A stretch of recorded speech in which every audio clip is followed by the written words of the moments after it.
সাদিপ কিছু বলবে এমন সময় সেখানে ডক্টর চলে আসে। তিনি এগিয়ে এসে বলে ওঠেন, mister Sadif, your sister is absolutely fine.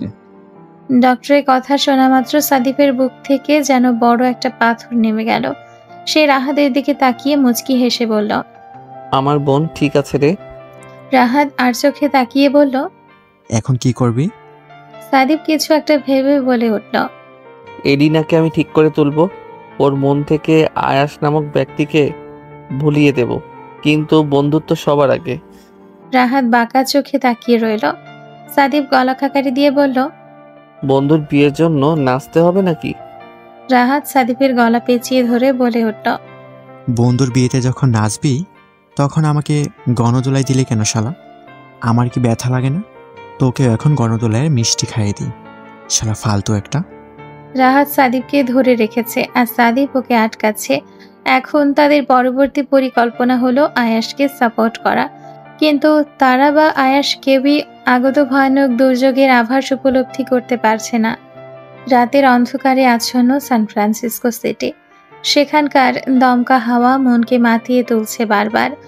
রানওয়ের সামনে দাঁড়িয়ে আছে তরুণের বিশাল কয়েকটি গাড়ি।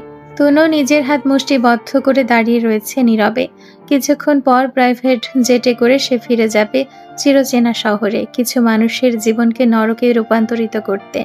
তার মস্তিষ্কের প্রতিটি শিরা উপশিরা ফুলে ফেঁপে উঠছে। নিজের রাগকে আটকে রাখার বহু চেষ্টা করছে সে। অপরদিকে হামিদ দূরে দাঁড়িয়ে সকল কিছু পর্যবেক্ষণ করছে। কে সে মেয়ে যার জন্য তুনের আজ এই হাল? সে যদিও তার বিশ্বস্ত অ্যাসিস্ট্যান্ট, কিন্তু সে এখনো কিছুই জানে না ওই মেয়ের সম্পর্কে। কে এই অদ্রি যার জন্য তুনো আয়াসের সাথে ধ্বংসের খেলায় মেতে উঠতে শুরু করেছে? হামিদকে দাঁড়িয়ে থাকতে দেখে তুনো হাতের ইশারায় তাকে কাছে ডাকলো। হামিদও এগিয়ে যায়। তুনের রাগ বেড়ে থাকলেও কণ্ঠ তার শীতল। তুই আমার কথাই ভাবছিলি না হামিদ, যে কে সেই মেয়ে যার জন্য আজ আমি এত অস্থির? তুনের কথা যে মিথ্যে এমনটা নয়। হামিদ মাথা নিচু করতেই তনু তার উত্তর পেয়ে গেল। হামিদ পাল্টা কোনো প্রশ্ন করল না, কারণ সে জানে তনু আজ নিজের মধ্যে নেই। অপ্রস্তুত কিছু বলে ফেললে তার বিপদই হতে পারে।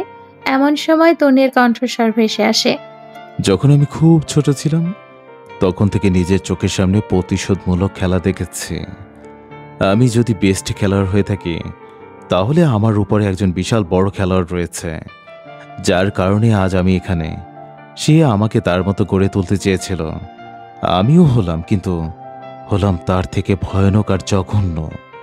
সবশেষে আমার একটাই চাওয়া ছিল, খান বংশের ধ্বংস। কিন্তু সেই ধ্বংসস্তূপের মাঝে যে একরূপ নিষ্পাপ পদ্মফুল রয়েছে তা ছিল আমার অজানা।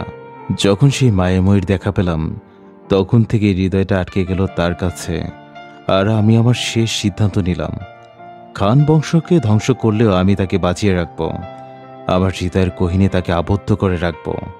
সেই হবে তূর্ণের রাজ্য দখলের একমাত্র অধিকারিণী।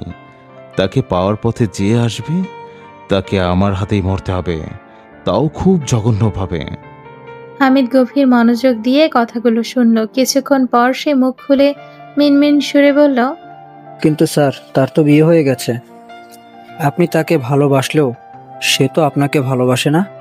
তুনো হঠাৎ কড়া চোখে হামিদের দিকে তাকালো, অদ্ভুত কিরমির করে বলল, সে তো আয়াসকেও ভালোবাসে না, তাহলে ওর সাথে থাকছে কি করে? আমি আয়েশের প্রতিটা অঙ্ক নিজ হাতে কাটব। ও আমার হার্টকে গভীর স্পর্শ করবে আর আমি তা মেনে নেব? No, never. She is only my. ওকে পাওয়ার জন্য যা যা করতে হবে আমি তুণ্য তাই করব। জেট কত দূর? এক্ষুনি বেরোবো আমি। তুনের আদেশ পেয়ে হামিদ দ্রুত পায়ে সেখান থেকে অন্য জায়গায় চলে যেতে শুরু করলো। যাওয়ার সময় আবার পিছু ফিরে তাকালো সে। কি যেন গভীরভাবে চিন্তা করলো কয়েক মুহূর্ত ধরে। এরপর নিজ মনেই বলে উঠল, স্যার, আপনি হয়তো ভুলে যাচ্ছেন, সে আজিয়ান খান আয়ান। আপনার যদি কালো হাত আর অতীত থাকে তাহলে তার পুরো কালো সাম্রাজ্য আছে। আপনার সাথে তার লড়াইটা দেখতে বড্ড ইচ্ছে করছে।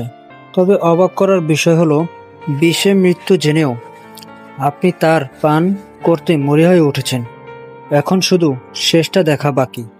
কোনো শক্ত একটা বস্তুকে জড়িয়ে ধরে ঘুমিয়ে আছে অদ্রি। মনে হচ্ছে তার ঠিক কাছেই কোনো সুগন্ধি ভেসে আসছে। অজি ঘুমজড়িত আধো ভাঙা কণ্ঠে বলে উঠল, তুই আবার আমার পারফিউম ধরেছিস ইতি, একদম জানে মেরে দিব কিন্তু।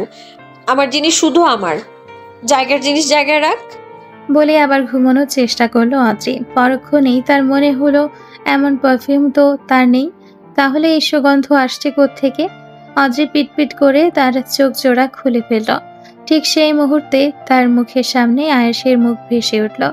সে মায়াময় হাসি হেসে অদ্রিকেই দেখছে। এলোমেলো চুলেও যে কোনো পুরুষকে এত ভালো লাগতে পারে তা বোধহয় অদ্রি আশা করেনি। কিছুক্ষণ সেভাবে তাকিয়ে থেকে অদ্রি নিজের দিকে খেয়াল করলো কিভাবে সে আয়েশকে আষ্টে পৃষ্ঠে জড়িয়ে ধরে শুয়ে আছে। পরক্ষণেই সে দূরে ছিটকে যায় আর কপাল কুঁচকে আঙ্গুল তুলে বলে ওঠে, এ বেয়াদব পুরুষ মানুষ, মেয়ে দেখলেই কাছে ঘেসে ঘেসে করতে ইচ্ছে করে। বলেছিলাম না আমার আশেপাশেও আসবেন না। আমাকে ধরার সাহস হলো কি করে আপনার? আয়াশ অদ্রির দিকে এগিয়ে গিয়ে তার হাত দুটো চেপে ধরল তার শক্ত হাত দ্বারা, আর অন্য হাত দিয়ে অদ্রির এলোমেলো চুলগুলো খুব যত্ন করে কানের পেছনে গুজে দিল। খুবই শান্ত আর স্বাভাবিক স্বরে বলে উঠল, রিল্যাক্স জান, আমি তোমার কাছে থাকবো না তো কে থাকবে বলো? যতই হোক তোমার একমাত্র স্বামী বলে কথা। একবার যখন আমার নামে কবুল বলেছ, মৃত্যুর আগ পর্যন্ত আমি আয়াস আর তোমার পিছু ছাড়ছি না। বউ বলেছে কাছে ছেড়ে দেব, তা ভেবো না। সকল কিছুর অধিকার দিয়েছে, কিন্তু আমার সাম্রাজ্যের ভাগ নয়। খান গ্রুপের একমাত্র মালিক আমিই হব। লড়বে নাকি আবার? আবার হবে নাকি সে একই টেক্কা? অদ্রি নিশ্চুপভাবে কিছুক্ষণ তাকিয়ে থেকে হঠাৎ ক্রূর হেসে বলল, আর আপনিও ভুলে যাবেন না আমি কে। এই রাজ্যে আমার বরাবর হাতে গড়ে তোলা। সে যখন একবার চেয়েছে এর মালকিন আমি হব, তার মানে আমিই হব। অতি শীঘ্রই দেখা হবে লড়াইয়ের ময়দানে। নাক মুখ দিয়ে ঘোল না খাওয়ালে আমার নাম অদ্রি নয়। অদ্রি নিজের হাত ছাড়িয়ে উঠে পড়তে আয়াস মলিন কণ্ঠে বলে উঠল, আমি আবার কবে থেকে তোমার পারফিউম হয়ে গেলাম বউ? অদ্রি কপাল কুঁচকে পিছু ফিরে তাকালো। আয়াসের অধর জুড়ে ছড়িয়ে রয়েছে দুষ্টুমির রেশ। অদ্রি প্রথমে আয়াসের ব্যঙ্গ করা কথাটা না বুঝলেও পর মুহূর্তে ঠিকই বুঝে নিল, আর কড়া চোখে তাকাতে তাকাতে বেরিয়ে গেল ঘর থেকে। আয়াস তো আর জানে না অদ্রি মুহূর্তের মধ্যে তাকে গালিতে ভস্ম করে দিয়েছে। সে হয়তো ভুলে গিয়েছে তার বউ যে স্বয়ং তেজরানী। অদ্রি চলে যেতে আয়াস ফ্রেশ হতে চলে গেল। সে ফ্রেশ হতে হতে তার ফোন অনবরত বেজে চলছে। অনেকটা সময় ধরে ফোন বাজতে থাকায় আয়াস বেজায় বিরক্ত হলো। মাথার চুলগুলো মুছতে মুছতে কলটা রিসিভ করে কানে ধরল সে। হ্যালো। অপর পাশ থেকে একজন নার্স গুটি কয়েক ইংরেজি ভাষায় কিছু বলে কলটা রেখে দিয়েছে। আয়াস চুল মুছে কালো রঙের টি শার্ট গায়ে জড়িয়ে পেছনে তাকালো। তার পেছনে টি শার্ট আর স্কার্ট পরে দাঁড়িয়ে আছে অদ্রি। কাল রাতে সে শাড়ি পরিহিত রমণী আর লাগছে না তাকে। তার মুখে ছড়িয়ে আছে বেশ কতগুলো প্রশ্নের রেখা। আয়াস যদিও অদ্রির নজরে অশুভ, তাই সে নিরেট গলায় বলে উঠল, আজ রাত্রের ফ্লাইটে ইউএসএতে ফিরতে হবে অদ্রি। অদ্রি নির্বিকার ভঙ্গিতে ব্যঙ্গ করে বলল, তা আপনি যেতেই পারেন, আপনার শখের বিজনেস আছে সেখানে। এটা আবার আমাকে বলার কি হলো? কারণ আমার সাথে তুমিও যাচ্ছ। আচমকা অদ্রি চিৎকার করে উঠল। অসম্ভব। আয়াস আলমারি থেকে কিছু কাগজ বের করতে করতে স্বাভাবিকভাবেই বলে উঠল, এলি সুইসাইড অ্যাটেম্প করেছে। অদ্রি না চাইতে অবাক হয়ে গেল। কি? কিন্তু কেন? জানি না, হসপিটাল থেকে কল এলো। এলি পাগলের মতো জিনিস ছোঁয়াছুঁই করছে। সাদিফ ওকে হ্যান্ডেল করতে পারছে না। এলি আমারও বন্ধু, ছোট থেকে ওকে আমি চিনি। আমি না গেলেও শান্তি হবে না। অদ্রি এবার বুঝতে পারল কেন এলিনার এই কাণ্ড ঘটানো। সে আয়েশের দিকে তাকিয়ে কড়া গলায় বলে উঠল, আমি যদি বলি আপনার বন্ধু এলিনার এই অবস্থার জন্য একমাত্র আপনি দায়ী। আপনাকেও গোপনে অনেক ভালোবাসতো। আয়েশের হঠাৎ বলা কথায় অদ্রি নির্বিকার হয়ে গেল। কিছুটা সময় চুপ থেকে সে তেজ কণ্ঠে ঢেলে বলল, আপনি যখন সব জানতেন তখন আমার জীবনটা নিয়ে কেন খেলেন? আর ওই মেয়েটাকেই বা প্রাণে মেরে ফেলতে চাইছেন কেন আপনি? আয়েশ গম্ভীর গলায় বলে উঠল, যে শাটা পত্রে তুমি ভুলে কেন যাচ্ছ? তোমার সাথে আমার বিয়েটা ছোটবেলা হয়ে গেছে। ছোট থেকে আমি তোমাকে ভালোবেসে এসছি। সেখানে এলে আমার প্রতি দুর্বল হলেও তাতে আমার যা আসে না। ভালো তো আমি তোমাকে বেসেছি, সেখানে এলে নাকি মেরে ফেলার কথা আসছে কোত্থেকে? অদ্রি এক মুহূর্তের জন্য চুপ হয়ে যায়। অদ্রিকে চুপ করে থাকতে দেখে আয়েশ ফের বলে ওঠে, খাবার খেয়ে তৈরি হয়ে নাও, তোমাকে নিয়ে বের হব। এরপর এয়ারপোর্টেও যেতে হবে। কোথাও যাচ্ছি না আমি। আর আপনার সাথে যেতে আমার বইই গেছে। আপনার যেখানে খুশি সেখানে যান, আমাকে কেন টানছেন আপনি? আয়াশ অদ্রির সামনে এসে দাঁড়ালো। আর দাঁতে দাঁত পিষে বলল, তুমি ভুলে যাও না অত্রি, সিএম এখন আমার অধীনে আছে। তার থেকে বড় কথা, খানবাড়ির সকলে ভালো চাইলে আমার সাথেই তোমাকে যেতে হবে। তোমাকে একা রেখে কোথাও যাব না আমি, হয় বুঝিয়ে নিয়ে যাব, নয়তো তুলে নিয়ে যাব। অদ্রিও তেড়ে গিয়ে বলে উঠল, আমি যাব না মানে যাব না, ব্যাস। আপনি আমাকে ভয় দেখাবেন না একদম, আর আমি ভয় পেয়ে যাব সে গুড়ে বালি। হাহ, আমিও দেখবো আপনি কি করে আমাকে নিয়ে যান। অদ্রি হনহন করে ঘর থেকে বেরিয়ে গেল। এই সকল কথা সুহা আর পিয়াস দরজার বাহির থেকে লুকিয়ে শুনে গেল। তারা এসেছিল মিটিং নিয়ে কথা বলতে, কিন্তু এখানে এসে যে এত কিছু শুনতে হবে তা আশা করেনি তারা। সুহা পিয়াসের পেটের মধ্যে কনুই দিয়ে আঘাত করে বলল, এই ভোটকে স্যার মহাশয়, স্যার ম্যাডামকে কোথায় নিয়ে যেতে চাইছেন? হানিমুনে? পিয়াস পেট চেপে ধরে আর চোখে তাকিয়ে রইল। এরপর একটু ফিসফিস করেই বলল, হ্যাঁ, তোমার কোনো সমস্যা? কেন, তুমিও যাবে নাকি হানিমুনে? সুহা নাকমুখ কুচকে বলল, তোর শখ হলে তুই যা। জীবনেও একটা উত্তর ভালো মতো দিল না, বেটা জাত মানি তেরা। হঠাৎ পিয়াস তেতে উঠল। খবরদার, তুই টোকারি করবে না, স্যারকে বলে চাকরি থেকে বের করে দিব। কেন, তোর খাই না পড়ি যে তোর কথা শুনে চাকরি থেকে বের করে দিবে? তুই চামচার মতোই থাক। আরেকবার চামচা বললে তোমার খবর করে ছাড়বো। কেন, কি করবি তুই? কর দেখি কি করস। তুই তো আমার বা। সুহার কথা শেষ হওয়ার আগে পিয়াস তাকে দেওয়ালের সাথে আটকে ধরে, আর তার পুরো পুরুষালী ওষ্ঠ সুহার কোমল অথরে আঁকড়ে ধরে। সুহা কিছু বুঝতে না পেরে চোখ বড় বড় করে তাকিয়ে থাকে শুধু।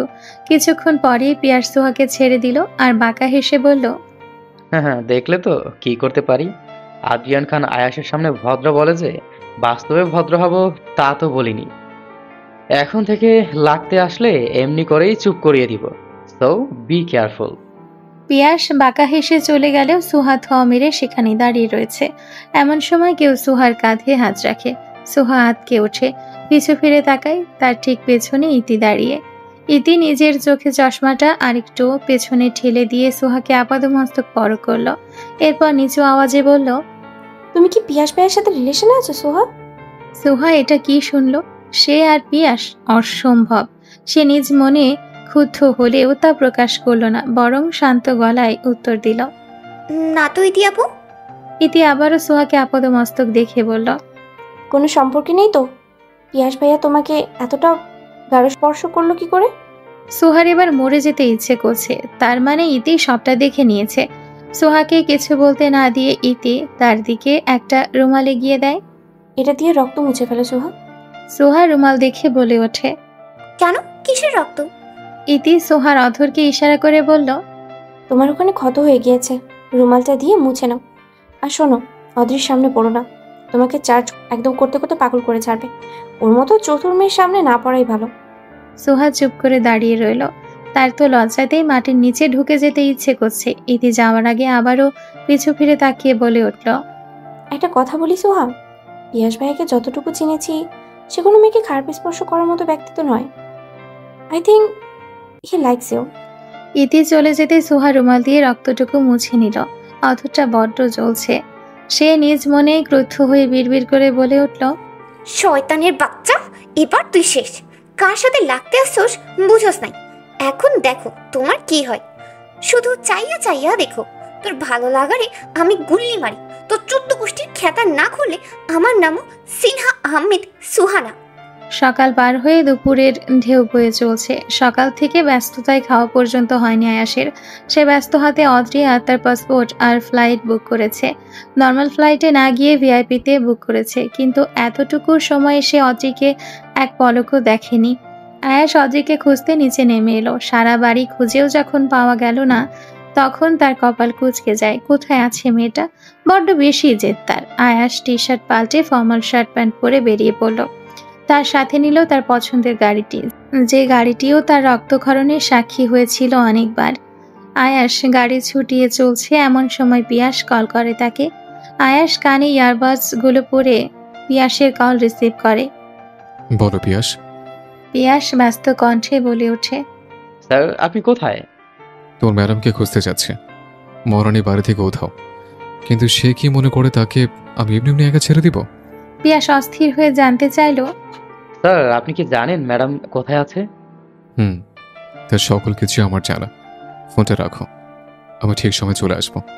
আয়াস কলটা কেটে গাড়ি ছুটিয়ে চলল অচিন দূরে, যেন সে জানে অদ্রি কোথায়। বেশ কিছুক্ষণ পর আয়াসের গাড়ি এসে থামলো নগর বোটানিক বাগানের সামনে। শাহবাগের এই জায়গাটায় অদ্রির খুব প্রিয়। তেমন একটা লোকজন নেই, নিস্তব্ধ প্রকৃতি চারিদিকে। আয়াস কিছুটা এগিয়ে ভেতরে প্রবেশ করলো। ছোট ঝিলের সামনে বেঞ্চে একা বসে আছে অদ্রি। আয়াস ধীর পায়ে হেঁটে অদ্রির পাশাপাশি বসলো। কেউ পাশে বসেছে এতেও খেয়াল হলো না অদ্রির। সে কোনো এক ভাবনায় গভীরভাবে পাড়ি জমিয়েছে। আয়াস হঠাৎ গলা খাকারি দিয়ে বলে উঠল, যাবে না? অদ্রি কিছুটা চমকে পাশ ফিরে তাকালো। আয়াসকে দেখে অনেকটা অবাক হলো সে। সে যেখানে এসেছে সে জায়গা সম্পর্কে তো কারোর জানার কথা নয়। তাহলে আয়াস জানলো কি করে? অদ্রি ক্ষণে ক্ষণে অবাক হয়ে শুধু তাকিয়ে রইল। পরপর অস্ফুট স্বরে বলে উঠল, কোথায়? আয়াস হালকা হেসে অদ্রির চোখের দিকে তাকিয়ে টিপ্পনি কেটে বলল, হানিমুনে। কি?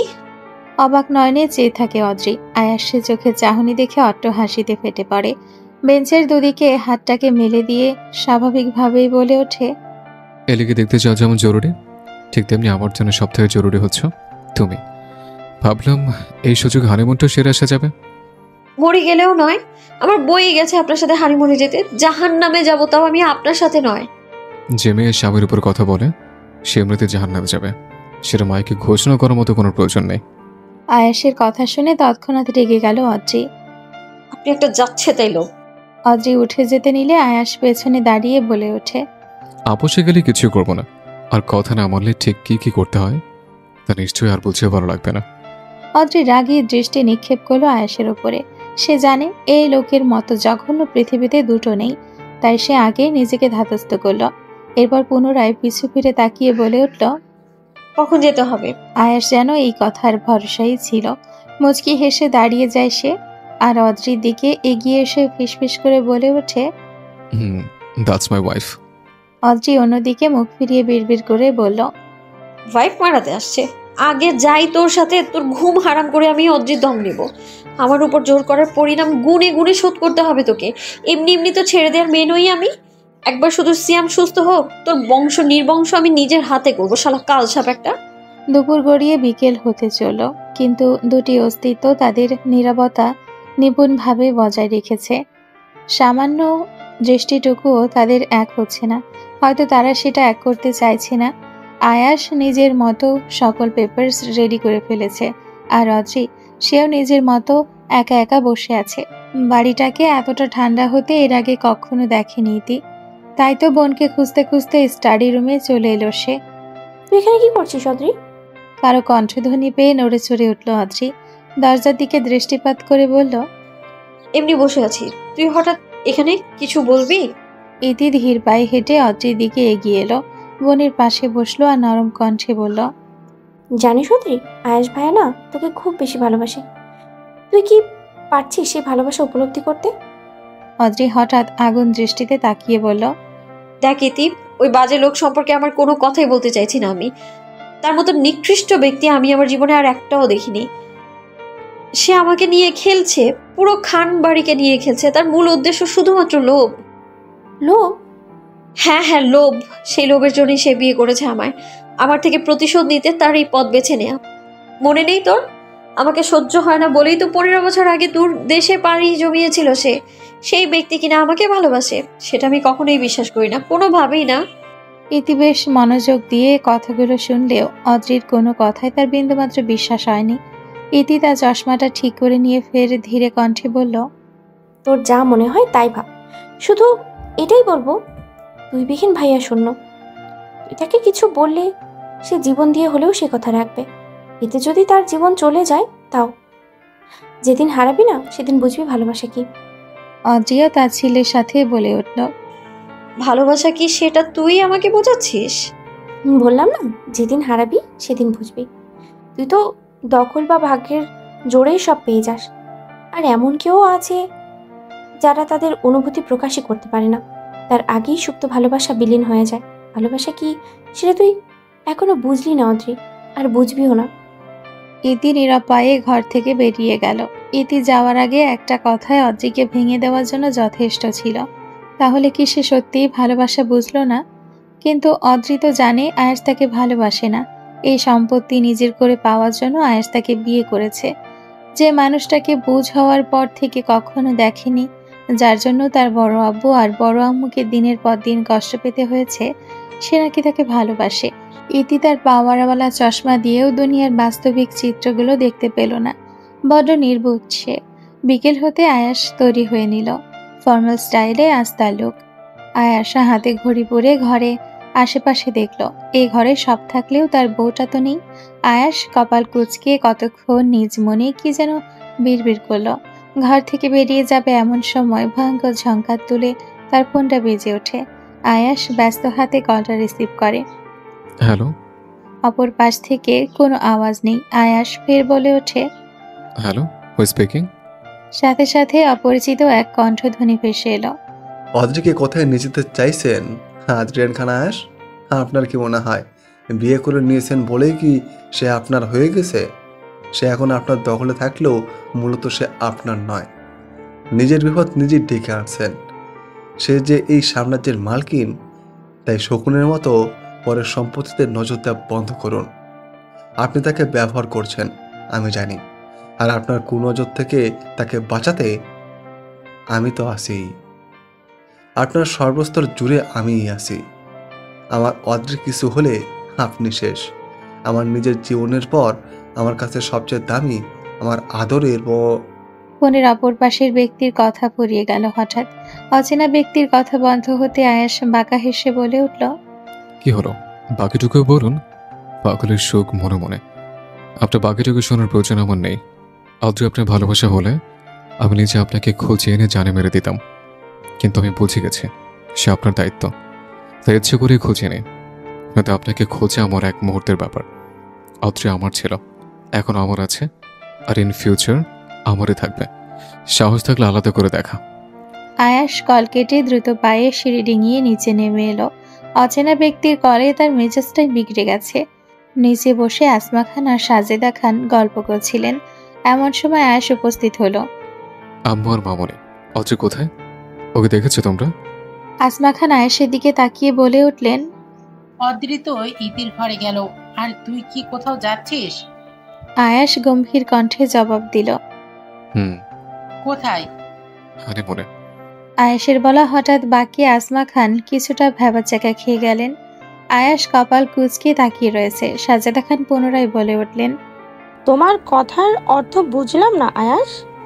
আয়াস পকেটে হাত গুজে সোজা হয়ে দাঁড়ালো আর গম্ভীর কণ্ঠে বলল, না বোঝার তো কিছু হয়নি মামনি। বিয়ে করেছি, বউ নিয়ে ঘুরতে যাব, এটা তো স্বাভাবিক ব্যাপার। তার উপর তোমাদের তেজরানির যে দেমাক, আহনাফ খান আমার বউটাকে আর মানুষ করতে পারলেন না। তোমার বউকে তাহলে তুমি মানুষ করতে বিয়ে করে এখানে ফেলে রেখেছিলে কেন?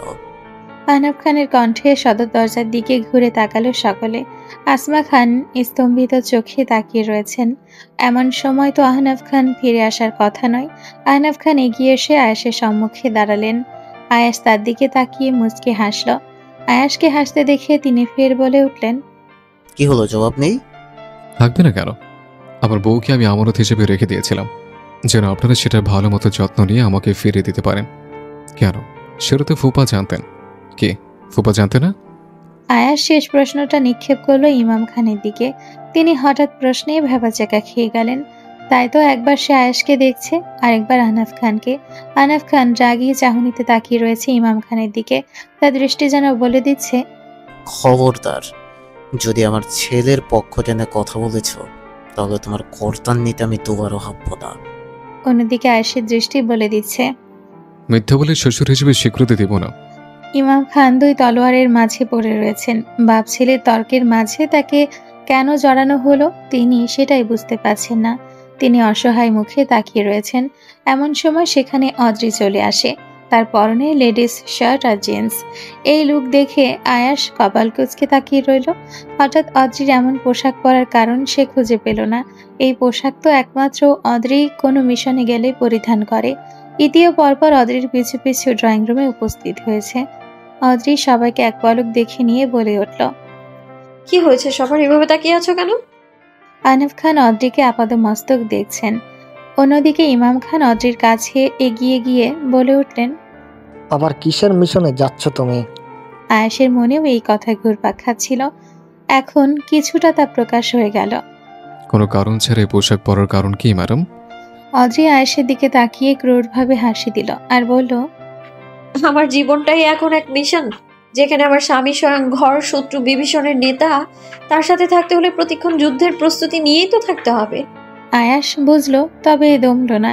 সে অদ্রিকে কিছুটা অপ্রস্তুত করতে এমন কথা বলে ফেলল যা হয়তো স্বয়ং অদ্রিও আশা করেনি। বুঝলে শ্বশুর আব্বু, তোর মেয়ে কিসের যুদ্ধের কথা বললো? ইমাম খান মাথা চুলকে মিনমিন করে বলে উঠল। না তো। আয়াস অদ্রির দিকে তাকিয়ে বাঁকা হাসল। আমরা আজ বাইরে যাচ্ছি বেড়াতে, বড় যুদ্ধ শেষে খুশির সংবাদ নিয়ে আসার জন্য। সেটার জন্যই দোয়া চাচ্ছে।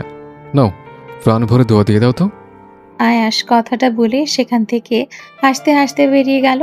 অপরদিকে আয়াসের বলা কথা ইতি না বুঝলেও বাড়ির বড়রা ঠিক বুঝে নিয়েছে। এরকম লাগামহীন কথা শুনে আসমা খান আঁচলে মুখ ঢেকেছেন। সাজেদা খান চাপা হাসলেন, আর আহনাফ খান রাগে ফেটে যাচ্ছেন। তিনি তেতে উঠলেন নিমিষেই। দেখো আসমা, দেখো, তোমার ছেলেটা দেশের বাইরে থেকে থেকে একটা লাগামহীন বেয়াদব হয়ে গিয়েছে। বড়দের সামনে কিভাবে কথা বলতে হয় সে জানে না। জোর করে বিয়ে করলো, এখন ক্ষমা না চেয়ে দাপট দেখাচ্ছে। আমার বংশের রক্ত তো এমন দূষিত নয়, তাহলে ওর স্বভাব এমন হলো কি করে? আসমা খানও হঠাৎ রেগে উঠলেন। আমার ছেলেকে খারাপ বলছেন কেন? বিয়ে করেছে, বয়স হচ্ছে, তো বাবা হবে না নাকি? আর বংশের কথা বলছেন কেন? আপনার বংশ ভালো হলে আমার বংশ কি খারাপ? আপনি এখন আমার বংশকে খারাপ বলছেন? আর সেটা কখন বললাম? বলেছেন, আলবাত বলেছেন। আপনার কথা শোনাই বেকার। আসমা খান তার বংশ সম্পর্কে খুবই সচেতন। সেখানে সামান্য কথা ওঠায় তার কি রাগ। তিনি ড্রয়িং রুম থেকে দ্রুত প্রস্থান নিলেন। অপরদিকে সকলে তাকিয়ে তাকিয়ে দেখল। আসমা খান যেতে আহনাফ খান অদ্রির দিকে এগিয়ে এলেন। অদ্রির মাথায় হাত রেখে গভীরভাবে ওকে পরখ করলেন আর স্বাভাবিকভাবে বললেন, সাবধানে যাবে, চেয়ার তোমারই থাকবে। আশা করি তোমার ক্ষতি আয়াস করবে না, আর যত সম্ভব আয়াসের থেকে দূরত্ব রাখবে। এটা নরম হওয়ার সময় নয়, শক্ত হাতে নিচের জিনিস বুঝে নেওয়ার সময়। যা তোমার তা শুধুমাত্রই তোমার। অদ্রি মুচকি হেসে সায় জানালো। ইমাম খানও অদ্রিকে বুঝিয়ে দিচ্ছেন। তারা জানেন অদ্রির যাওয়ার ব্যাপারে। অদ্রি নিজেই তাদেরকে জানিয়েছে। আহনাফ খান ইমাম খানকে উদ্দেশ্য করে বললেন, হয়েছে, আর ভালোবাসা দেখাতে হবে না। আমার মেয়েটাকে তো দিয়েছ বাজ পাখির হাতে তুলে। এতই যখন ভালোবাসো তাহলে ঝড়ের মুখে তাকে ঠেলে দিলে কেন? দেওয়ার আগে সে কথা মাথায় রাখা উচিত ছিল। এখন চলো উপরে, তোমার সাথে আমার কথা আছে। আজ আবার তারিফ ফিরছে ওর পরিবার নিয়ে। ইমাম খান আহনাফ খানের সঙ্গে ব্যস্ত পায়ে সিঁড়ি ডিঙিয়ে উপরে চলে গেলেন। আর অদ্রি নিজের ঘরে মনে মনে কিছুর একটা ছক কষে ফেলছে সে। হয়তো তার নতুন পরিকল্পনা। সন্ধে হতেই ঢাকার পিছঝালা রাস্তায় ছুটে চলেছে আয়েশের কয়েকটি গাড়ি। আয়েশের ঠিক পাশে অবুজ বালিকার মতো বাহিরের ঠান্ডা হাওয়া উপভোগ করছে অদ্রি। অদ্রির দৃষ্টি বাহিরে নিবদ্ধ থাকলেও আয়েশের দৃষ্টি অদ্রিতেই সীমাবদ্ধ। এক সময় গাড়ির বহর এসে থামলো এয়ারপোর্টের সামনে। ভিআইপি জোন হওয়ায় তুলনামূলক ফাঁকা চারদিক। অদ্রি নিজের মতো নেমে লাগেজ নিতে চলে গেল। গার্ডস আগে বের হয়ে তাদের লাগেজ নিয়ে এগিয়ে যেতেই অদ্রি চিৎকার করে বলল, খবরদার, আমার লাগেজ কেউ ছুবে না। আয়া সে কথা শুনতে পেয়ে পিছু ফিরে তাকালো। লম্বা কদম ফেলে এগিয়ে এসে নিজেই অদ্রির লাগেজ নিয়ে নেয় আর অদ্রির দিকে তাকিয়ে মুচকি হেসে বলে, রিল্যাক্স জান, তোমার লাগেজ আমি ছাড়া কেউ নেবে না। Now you are happy? Ayas বুকের সামনে থেকে তার সানগ্লাসটা নিয়ে সেটা চোখে পড়ে একদম হিরো লুকে হেঁটে হেঁটে এগিয়ে যাচ্ছে। তার এই লোক দেখে অদ্রি ঠোঁট উল্টালো। আইসে ভাব দেখো যেন শাকিব খানের দাদা আকিব খান। আমাকে দেখিয়ে দেখে স্টাইল, ইউজলেস বেটা মানুষ। অদ্রি এবার নিজের সানগ্লাস পরে আয়েশের দিকে তাকিয়ে তাকিয়ে সামনের দিকে হেঁটে যেতে শুরু করলো, যাকে বলে একদম সমানে সমান। আয়াস অদ্রির নকল করা দেখে ভেতরে ভেতরে হেসে খুন হয়ে যাচ্ছে। আর তাদের দুজনের অ্যাটিটিউডের ভার দেখে পুরো এয়ারপোর্টের লোকজন ঘুরে ঘুরে দেখছে। এরা যেখানে যায় প্রতিদ্বন্দ্বী এদের হতেই হবে, সেটা যে পরিস্থিতিতেই হোক না কেন। প্লেনে বসে অদ্রি আপেল খাচ্ছে। আয়াস পাশে এগিয়ে আসতেই অদ্রি বলে উঠল, কালসা। সরি, আই মিন কালো স্যুট পরা মানুষ। আজ আপনি একা যে? আপনার জানের জিগারকে দেখছি না যে? অদ্রির এ ভাষায় আর সর্বদাই বিরক্ত, তাই তো বারবার সে তার মুখটা কুঁচকে ফেলে। এরপর নিজেকে ধাতস্থ করে বলল, ভাষা ঠিক করো, সময় আছে। আর জানা জায়গাটাকে কেন আপনার প্রাণ প্রিয় চামচা? আয়াস ওপর নিচ কিছুটা মাথা নেড়ে বলল, ও পিয়াস, ও তো কাল আসবে। আর তবু যে ওকে আমার চামচা বললে, তাহলে আমি কি ধরে নেব সুহা তোমার চামচা? তোমার ভাষায় তো বিয়ে কে চামচা বলে, তাই না? অদ্রি যেন পাল্টা প্রশ্নে জব্দ হয়ে গেল। কিছুটা মিনমিন সুরেই বলল, হয়েছে হয়েছে, সরি, আর বলবো না। আয়াস অদ্রির পাশে বসে পড়ে আর মুচকি হেসে বলে ওঠে, বউয়ের মুখে সরিতে যে এত শান্তি, সেটা না শুনলে বুঝতামই না। আয়াস অদ্রিকে এখন এই সামান্য কথা নিয়ে জ্বালাবে, সে সেটা জানে। অদ্রি আরো শক্ত শক্ত কামড়ে আপেল খাচ্ছে, তা দেখে আয়াস আবারও টিপ্পনি কেটে বলল, আস্তে খাও, ওটা আপেল, তোমার স্বামীর মাথা না। অদ্রি এবার বিরক্তিতে আপেলটা পাশে রেখে দিল আর অন্যদিকে মুখ ঘুরিয়ে বসল। আর আয়াস অদ্রিকে বিরক্ত করে আনন্দের বহর খুঁজে পেল। যতই হোক আরামদায়ক সফরের ব্যাপার, তাই তো রানওয়ে থেকে প্লেন ছাড়তেই গভীর নিদ্রায় আচ্ছন্ন হয়ে পড়ল অদ্রি। আর আয়াস মুগ্ধ নয়নে অদ্রিকে পরখ করছে, সে যে তাকে বড্ড ভালোবাসে। অদ্রিকে নিয়ে একা সময় কাটানো প্রয়োজন ছিল তার, তাই তো এলিনার অসুস্থতার বাহানা দেখিয়ে অদূর দূরত্বে নিয়ে যাচ্ছে তাকে, যেখানে সে আর অদ্রি থাকবে আর কেউ নয়। আয়াস ঘুমন্ত অদ্রির দিকে তাকিয়ে মুচকি হেসে মৃদু আওয়াজে গান ধরল, যে গান আর কেউ শুনবে না। শুন আজ বাকি কথা থা, বেরিয়ে যাই বেড়াতে এই মন, তোর নামেতে জমাক স্বপ্নে পাওয়া তারাতে, এভাবেই দিন রাত ঢলে যায়, মন আমার বারবার বলে যায়, ভালোবেসে কোনো ভুল করিনি আমি। আয়াসের গাওয়া প্রতিটা শব্দ কেউ শুনেনি এমনটা নয়, পেছনে দূরত্বে দাঁড়িয়ে থাকা এয়ার হোস্টেস ঠিকই শুনেছে।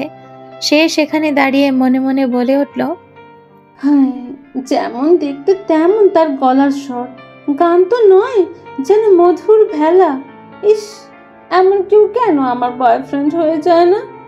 খানবাড়ির সামনে পরপর কয়েকটা গাড়ি এসে থামলো। সেখান থেকে তাড়াহুড়ো করে নামতে দেখা গেল তূর্ণকে। কেউ এসেছে এমন আন্দাজ পেয়ে সকলে নজর সরল দরজার দিকে। তূর্ণ ব্যস্ত পায়ে ভেতরে এসে তার হাতে থাকা রিভলভার দ্বারা এক একজনের বুকে মাথায় গুলিতে ঝাঁঝরা করতে শুরু করে দিল। আনাব খান নিচে আসতেই তাকে মারতে শুরু করে দেয় সে। আনাব খানের বুকের ওপর অনবরত ছুরির আঘাত করতে করতে সে চিৎকার করে বলে ওঠে, হারামির বাচ্চারা, তোরা আমার হার্টকে আয়েশের হাতে তুলে দিয়ে বড় ভুল করে ফেললি। তোরা বুঝতেই পারিসনি তূর্ণ ঠিক কতটা জঘন্য। কিরে, এখন কথা বলছিস না কেন? আমার হার্ট কোথায়? কোথায় লুকিয়ে এসছিস ওকে? কি মনে করিস ওকে আমি খুঁজে পাবো না? অবশ্যই পাবো। তার আগে তোর আদরের ছেলেকে নিজ হাতে মারব। দেখ আহনাব খান, দেখ তোর শখের খান বাড়ি আজ কি হাল করেছে এই তূর্ণ।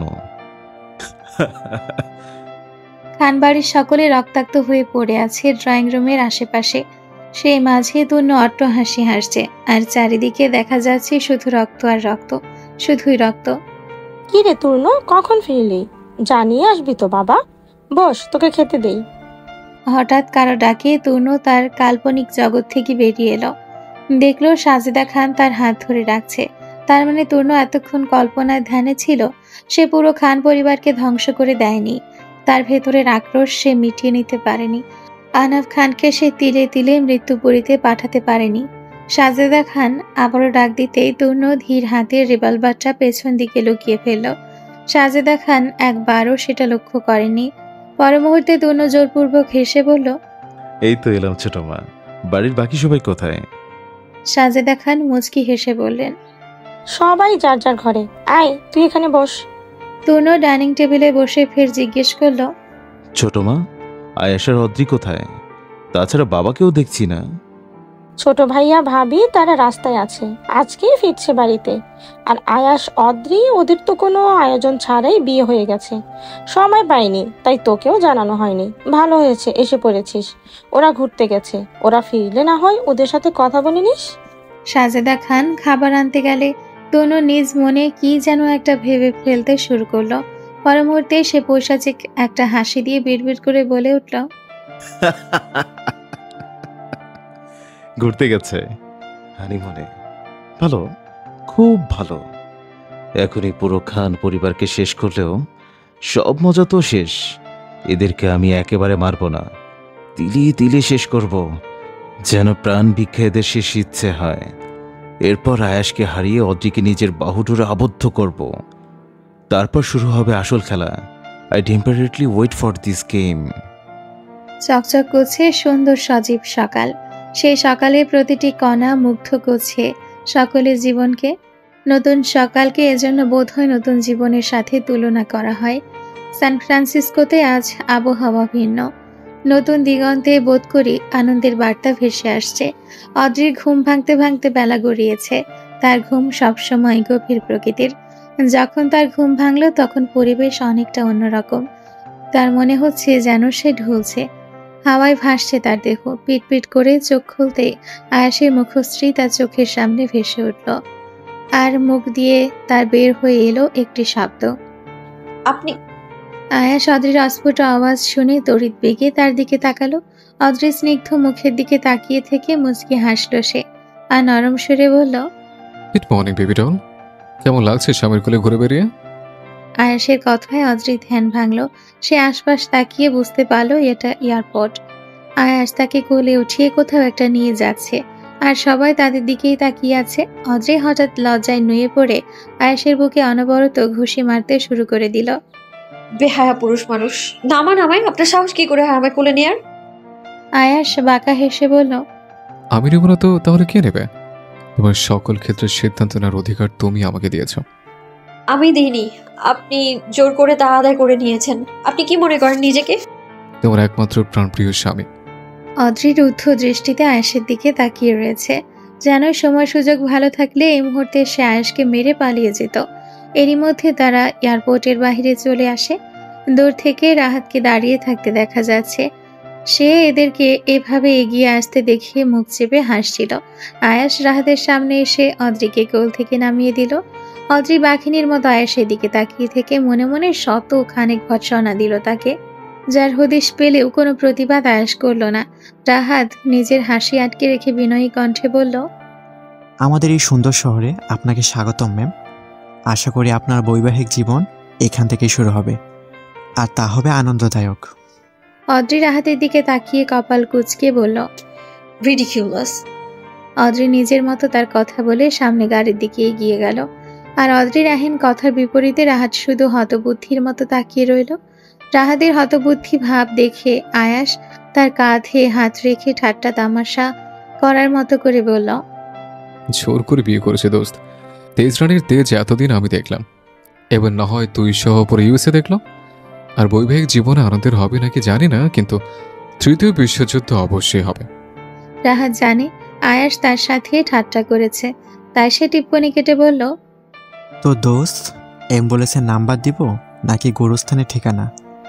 আয়াস সূক্ষ্ম চোখে তাকিয়ে থেকে ধমকে বলে উঠল, তুই যা গোরস্থানে, শালা ফাসিল। আয়াস লম্বা কদম ফেলে সেখান থেকে চলে যেতে রাহাত হাঁ করে তাকিয়ে বলে উঠল, আরে বাবা, কি করলাম তাই তো বললো না। ভাবলাম উপকার করব, এই বাঙালিদের উপকার করাও পাপ। এরা কখনোই উপকারের মূল্য দিতে জানে না। বাঙালি মানেই ঝামেলার কারিগর, আর এরা জামাই বউ তাদের গুরু।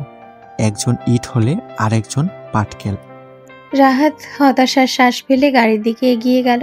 গাড়ি ছুটিয়ে চলল এলিনাকে ভর্তি করানো হসপিটালের দিকে।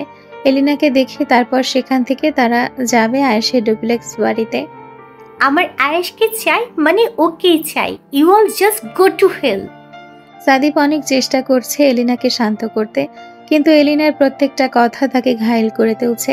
সাদিপ এলিনার বলা কঠিন বাক্য শুনে নিশ্চুপ থেকে ফের শান্ত কণ্ঠে বলে উঠল, এলি আমার বোন, প্লিজ ট্রাই টু আন্ডারস্ট্যান্ড।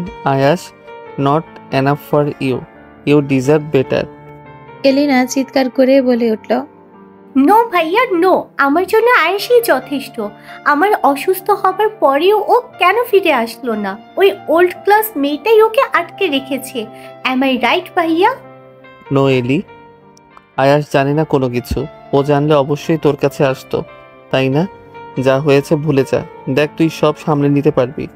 আমার বোন তো এত উইক নয়। আমি অনেক কুইক ভাইয়া, আমি অনেক কুইক, শুধুমাত্র আয়েশের জন্য, just for her, not anyone else. Sadib বুঝতে পারছে যে এলিনা আয়েশের জন্য পাগল, অনেক ভালোবাসে তাকে, কিন্তু অজানা ভবিষ্যতের দিকে কিভাবে নিজের বোনকে ঠেলে দিবে সে, যেখানে শুধুই অপ্রাপ্তির হাহাকার, না পাওয়া যন্ত্রণার সমাহার। আয়ার যে বহু আগে থেকে অদ্রির কাছে বন্দী হয়ে আছে, কেউ না চাইলে তো জোর করে তার ভালোবাসা বা তাকে পাওয়া যায় না, সে নিজেও তো পায়নি, তাহলে কিভাবে এলিনা চাইছে আয়াসকে? এই চাওয়া সম্পূর্ণই অযৌক্তিক। সাদিফ এলিনার বাগবিতণ্ডার মধ্যে সেখানে এসে উপস্থিত হয় আয়াস রাহাত।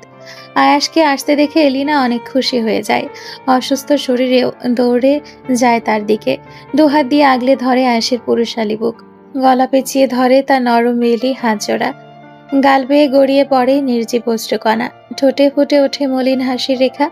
এলিনা যেন এক জনম পর নিজের সুখ খুঁজে পেল, বাঁধনহারা কান্নায় ভেঙে পড়ে বলল, আমি জানতাম তুই আসবি একে, আমি জানতাম তুই আসবি। আমাকে সবাই বলেছে তুই আসবি না, কিন্তু আমার মন বলেছে আমাকে ছাড়া তুই থাকতে পারবি না। You know how much I love you. Ayas এলিনাকে তার বুক থেকে সরিয়ে দিল, এলিনাকে বেডে বসালো, তার পাশে বসে স্বাভাবিক গলায় বলে উঠল, লুক ইনটু মাই আইস এলি, জাস্ট লুক ইনটু মাই আইস। এলিনা আয়েশের চোখে চোখ রাখল, সে চোখের দৃষ্টি সম্পূর্ণ স্বাভাবিক। এলিনা অসুস্থ শোনার পরেও কি করে এই চোখের দৃষ্টি স্থির থাকতে পারে, কিভাবে? আয়াস এলিনাকে গম্ভীর গলায় জিজ্ঞেস করলো, আমার চোখে কি দেখতে পারছিস? আমার ধ্বংস। এলিনার কথায় আয়াসে তেমন একটা ভাবাবেগ দেখা গেল না। আয়াস খুবই মলিন গলায় বোঝানোর উদ্দেশ্যে বলল, শোন এলি, এখন যা বলবো মন দিয়ে শুনবি। আমি যখন ছোট ছিলাম হয়তো অত বেশি বুঝতাম না, ভালোবাসা কি তাও বুঝতাম না, কিন্তু একজন মানুষকে দেখলে আমার ভালো লাগতো। তার হাসি, তার চোখ, তার কথা, এভরিথিং আমার ভালো লাগতো। সে চোখের সামনে না থাকলে আমার অস্থির লাগে। তাকে এক দেখা আমি আমার জন্মও পার করে দিতে পারবো। যাকে আমি মন থেকে উপলব্ধি করে নিজেকে গড়ে তুলেছি, তার দৃষ্টিতে খুন হয়েছি 1000 বার। তাকে ছেড়ে আমি তোকে ভালোবাসবো, তুই এটা ভাবলে কি করে? আমি কখনো তোকে বলেছি আমি তোকে ভালোবাসি? আমার চোখে কখনো তোর জন্য কোনো অনুভূতি দেখেছিস? আমি কি তোকে ইউজ করেছি? তাহলে কেন করছিস এমন? কেন পাগলামি করছিস এলে? Have you lost all your sense? Are you mad? Elina মনোযোগ দিয়ে সকল কথা শুনল, তার কথা শেষ হতে আয়েশের দিকে রাগী দৃষ্টি নিক্ষেপ করে বলল, হ্যাঁ হ্যাঁ, আমি পাগলই হয়ে গেছি, কিন্তু সেটা একমাত্র তোর জন্য। আমি ভালোবাসি তোকে, আর সেটা নিজের থেকেও বেশি। আমাকে বিয়ে করে নে কে। আয়াস এলিনা থেকে দূরে সরে দাঁড়িয়ে বলল, আমরা শুধুমাত্র ভালো বন্ধু এলে, এর বেশি কিছু নয়। আমার বিয়ে হয়ে গেছে, এটা তুই জানিস। সো ট্রাই টু আন্ডারস্ট্যান্ড এলি। আমি যাকে ভালোবেসেছি তাকে বিয়ে করেছে। এখানে তোর ইন্টারফেয়ার করা পাগলামো ছাড়া আর কিছুই না। একটা ইউজলেস থার্ড ক্লাস মেয়ের জন্য আমাকে কথা শোনাচ্ছিস তুই? ফিরিয়ে দিচ্ছিস আমার ভালোবাসাকে? মুহূর্তের মধ্যে আয়েশের চোখের রং পাল্টাতে শুরু করে দিল। সে নিজের রাগটা চেপে রেখে দাঁতে দাঁত পিষে বলল, অদ্রি ইজ মাই ওয়াইফ এলি, so mind your language. Respect করতে না পারিস, কিন্তু তাকে ইনসাল্ট করার কোনো অধিকার আমি তোকে দেইনি। এলিনা হঠাৎ আয়েশকে আশ্রে পৃষ্ঠে জড়িয়ে ধরল আর পাগলের মতো করে বলতে লাগলো, প্লিজ আয়াস, প্লিজ একসেপ্ট করে নে আমাকে। বিলিভ মি, আমি তোকে কখনোই হতাশ করব না। অনেক ভালোবাসবো তোকে। তাকিয়ে দেখ আমার দিকে, এমন কি আছে ওই মেয়ের মধ্যে যা আমার মধ্যে নেই? আয়াস এলিনাকে সরিয়ে দিয়ে এক প্রকার রেগে বলে উঠল, ওর মধ্যে ব্যক্তিত্ব বোধ আছে যা তোর বিন্দু মাত্র নেই। আয়েশের ছোট কথায়ও যেন বহু গুণ কষ্টে ভেসে গেল এলিনা। ভালোবাসলে কি আসলেই কোনো ব্যক্তিত্ববোধ আসে? হারিয়ে ফেলতে হয় নিজের সকল অনুভূতিকে। ভালোবাসার বেড়াজালে আবদ্ধ হয়ে সকল অনুভূতি বিলীন হয়ে যায়। তখন কি মানুষ আসলেই নিজের ব্যক্তিবোধ হারিয়ে ফেলে ও হয়ে যায় বেহায়া? তাদের ঝামেলার মধ্যে সেখানে অদ্রির দেখা পাওয়া গেল। অদ্রিকে ভেতরে এগিয়ে আসতে দেখে এলিনার মাথা আরো খারাপ হয়ে যায়। তার মানে আয়াস তাকে সাথে করে নিয়ে এসছে। ভালোবাসা, এই ভালোবাসার সুখে চাদর এসে থাকতে দিবে না অদ্রিকে। এলিনা এক প্রকার ছুটে গিয়ে অদ্রির গলা চেপে ধরে। থার্ড ক্লাস টিপিক্যাল গার্ল, তোর জন্য আজ আয়াস আমার হয়ে আমার হলো না। তোর জন্য আমি ওকে হারিয়ে ফেলেছি, নিজের ভালোবাসার কাছে বেহায়া হয়েছি। এই পৃথিবীতে বেঁচে থাকার তোর কোনো অধিকার নেই। অদ্রির দম আটকে আসছে। হঠাৎ আক্রমণে সে নিজেকে রক্ষা করতে পারেনি। আয়াস এগিয়ে এসে জোর করে এলিনাকে ছাড়িয়ে দিল। সাদিপ এক প্রকার দৌড়ে এসে এলিনাকে আষ্টে পৃষ্ঠে জড়িয়ে ধরে তাকে আটকে রেখেছে। রাহাত সকল পরিস্থিতি বোঝার চেষ্টা করছে। আয়াস অদ্রিকে সাইডে নিয়ে গিয়ে অস্থির কণ্ঠে জিজ্ঞেস করলো, তুমি ঠিক আছো অদ্রি? কথা বলছো না কেন? আয়াসকে অস্থির হতে দেখে অদ্রি তার দৃষ্টি শীতল করলো। আয়াস তার জন্য এত অস্থির কেন হচ্ছে? অদ্রি নিজেকে সামলে বলল, ঠিক আছি।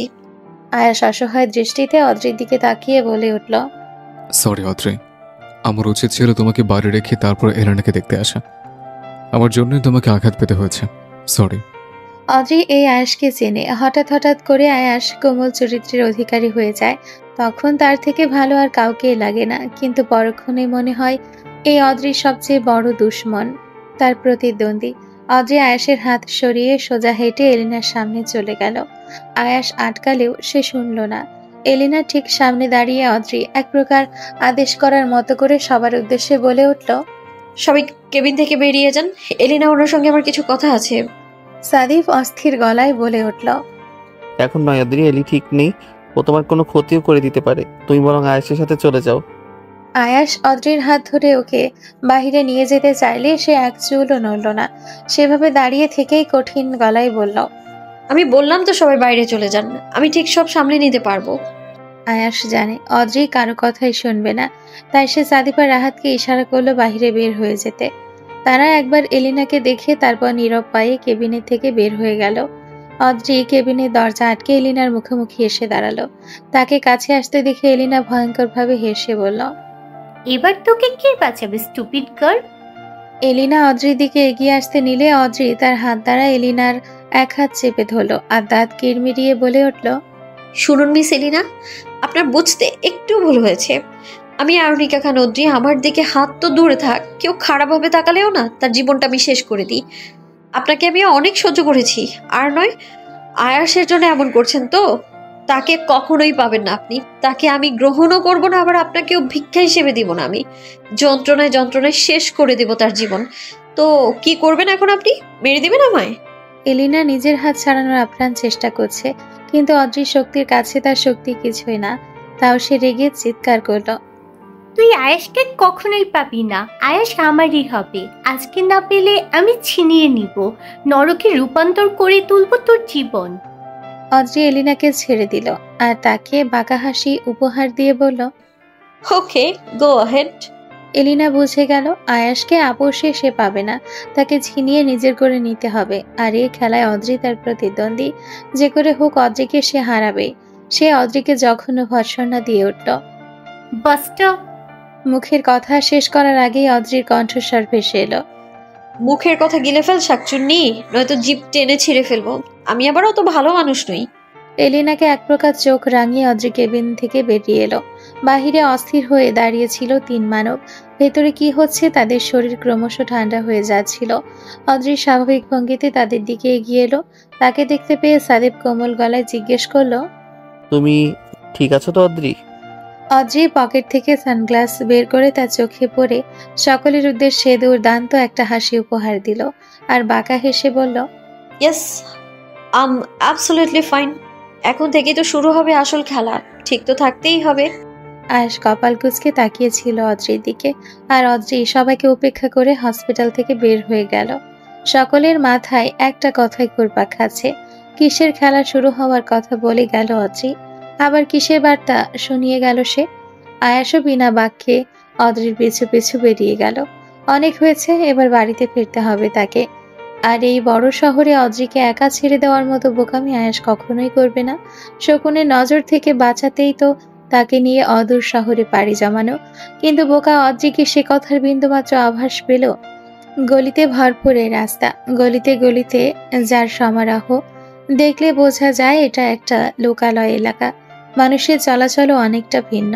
স্বাভাবিক কোনো ভালো মানুষ এখানে থাকতে পারবে না, হয়তোবা সম্ভবও নয়। এই তো মাত্র চ্যাপ্টা সরু একটা রাস্তা দিয়ে চলতে গিয়ে একজন গাড়ির নিচে পড়তে নিয়েছিল। একটুর জন্য বেঁচে গেল সে ব্যক্তি। এখানে পাবলিকেলি কোনো ফ্যাসিলিটিস নেই। সকল কিছু পর্যবেক্ষণ করে বাঁকা গলিতে হেঁটে যাচ্ছে পিয়াস, হাতে একটা কাগজ। কোনো একটা ঠিকানা তার শেষ গন্তব্যে।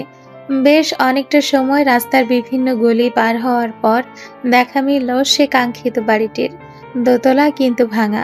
মালিকের খোঁজ করে জানা গেল কাঙ্ক্ষিত ব্যক্তিটি আরো 2 গলি পরে থাকে। পিয়াস হতাশ মুখে পুনরায় খোঁজ লাগালো, হয়তো কিছুক্ষণ পর পেয়ে যাবে। সত্যি সত্যি পেয়েও গেল সে। এই বাড়ির অবস্থা তত ভালো না হলেও অত খারাপ নয়। পিয়াস দরজায় কড়া নাড়তেই একজন রমণী দরজা খুলে বেরিয়ে এলো। পিয়াসকে দাঁড়িয়ে থাকতে দেখে তার কপালে পড়ে যায় কয়েক স্তর ভাঁজ। বড় বড় চোখে তাকিয়ে আছে সে পিয়াসের দিকে। তার সাথে মুখ দিয়ে বেরিয়ে আসে অস্ফুট আওয়াজ, আপনি এখানে? কিভাবে এখানকার ঠিকানা পেলেন? কি হলো, কথা বলছেন না কেন ভোটকে সার মহাশয়? পিয়াস কপাল কুঁচকে তাকিয়ে রইল। এই মেয়েটার প্রতি সে কোনো কালেই সন্তুষ্ট নয়, হয়তো তাকে সহ্যও হয় না। পিয়াস কোনো রকমে নিজের মেজাজ খারাপ বুঝতে না দিয়ে বলল, তোমাকে ফোনে পাচ্ছিলাম না, তাছাড়া আমি কাল ইউএসএ যাচ্ছি, ম্যাম ওখানে আছে, ভাবলাম তোমাকেও নিয়ে যাই, কিন্তু জরুরি সময় তোমাকে পাওয়াই যায় না। এই ঘোড়ার ডিমের ফোন ইউজ না করলেই পারো। যখন আগডুম বাগডুম হয়ে আমার এখানে আসতে হবে তোমাকে খুঁজতে, তো সেই ফোন রেখে কি লাভ? সুহা পিয়াসের কথায় বেশ বিরক্ত হলো। আপনি কি আমাকে কথা শোনাতে এখানে এসেছেন? পিয়াস সুহার হাতে একটা প্যাকেট ধরিয়ে দিয়ে বলল, এইটা তোমার জন্য, কাল সকাল সকাল তৈরি হয়ে থাকবে। সুহা প্যাকেটটা দিয়ে গভীরভাবে তাকিয়ে থেকে বলল, এত কষ্ট করে বস্তির মতো এলাকায় এলে, বসুন, চা করে খাওয়াই। আমি আবার আপ্যায়ন ভালোই করতে পারি, সবাই তো আর আপনার মতো নয়। পিয়াস চোখ ছোট ছোট করে তাকিয়ে রইল আর বলল, তুমি কি আমাকে অপমান করলে নাকি নিজের প্রশংসা করলে বুঝলাম না। বুদ্ধি থাকলে বুঝতেন। ঘরে এসে বসুন, চা বানাচ্ছি। পিয়াসের ইচ্ছে না থাকার সত্ত্বেও সে ঘরের মধ্যে প্রবেশ করলো। হালকা পাতলা আসবাবপত্রে সাজানো ঘর, ঘরের জায়গায় জায়গায় দেওয়াল ভাঙা। পিয়াস হতবাক হয়ে তাকিয়ে তাকিয়ে পুরো ঘরটিকে পর্যবেক্ষণ করছে। সোহা মাসে যথেষ্ট ভালো অ্যামাউন্ট পায়, সে টাকা দিয়ে তার দিব্যি চলে যাওয়ার কথা, তাহলে সে এইরকম একটা বাড়িতে থাকে কেন?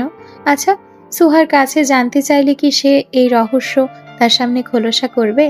পিয়াসের ভাবনার মধ্যে সে শুনতে পেল রান্নাঘর থেকে ভেসে আসা থালা বাসন পড়ে যাওয়ার শব্দ, তার সাথে সুহার আর্তনাদ। পিয়াস দৌড়ে চলে গেল রান্নাঘরের দিকে, গিয়ে দেখলো সুহা মেঝেতে পড়ে গিয়েছে। পিয়াস সুহার এই অবস্থা দেখে নাক মুখ কুঁচকে ফেলল। এই তোমার সমস্যাটা কি বলো তো? এমন একটা দিন দেখলাম না যেদিন তুমি মেঝেতে গড়াগড়ি না খাচ্ছ। আচ্ছা সত্যি একটা কথা বলো তো, জন্মের সময় কি তোমাকে ডাক্তার মেঝেতে ফেলে দিয়েছিল, নাকি তুমিই জন্মের পর মেঝেকে নিজের মন প্রাণ দিয়ে বসে আছো? সোহা কোমরে হাত চেপে ধমকে বলে উঠল, কথা কম বলে আমাকে উঠান ভোটকা সার, আমি ব্যথা পেয়েছি আর সে কথা শোনাচ্ছে।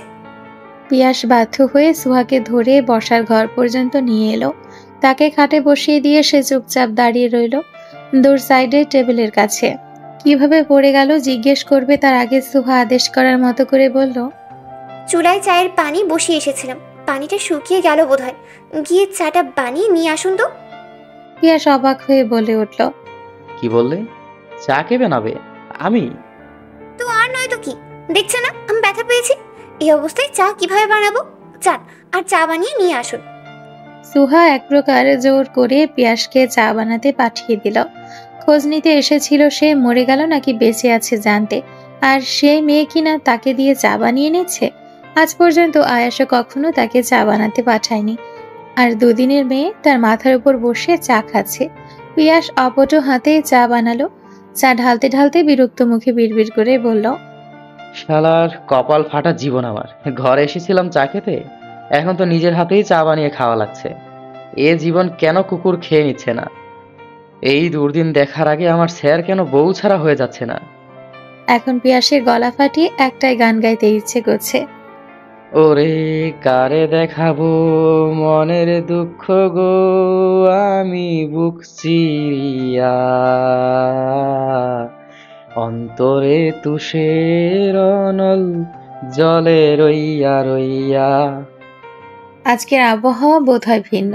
যে বাড়ি এত কোলাহলে মেতে থাকতো, আজ সে বাড়িতে কোনো শব্দটুকু নেই। যে যার মতো ব্যস্ত। এত থমথমে বাড়ি এর আগে কখনোই ইলমা দেখেনি। সে ধীর পায়ে নেমে এলো নিচে। পুরো খান বাড়ি তার নিস্তব্ধতা প্রকাশ করে চলেছে। ড্রয়িং রুমের আশেপাশে তাকালেও কোনো প্রাণী চিহ্নটুকু খুঁজে পাওয়া যাবে না।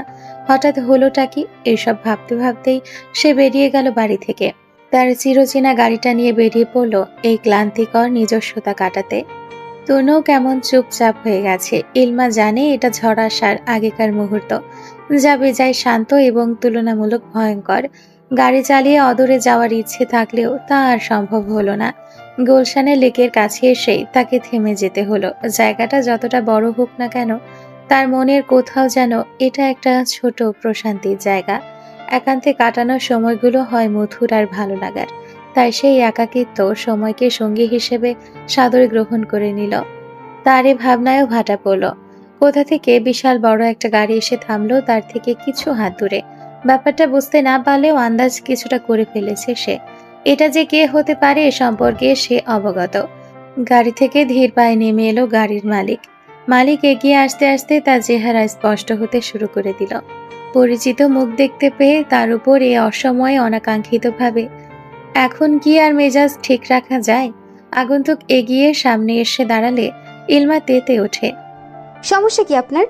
যেখানেই যাই টিকটিকির মতো আমার সাথে আটকে থাকেন। আপনি কি আমাকে ফলো করেন নাকি? সামনে দাঁড়িয়ে থাকা ব্যক্তিটি বোধ হয় ইলমার রাগে মজা পেল।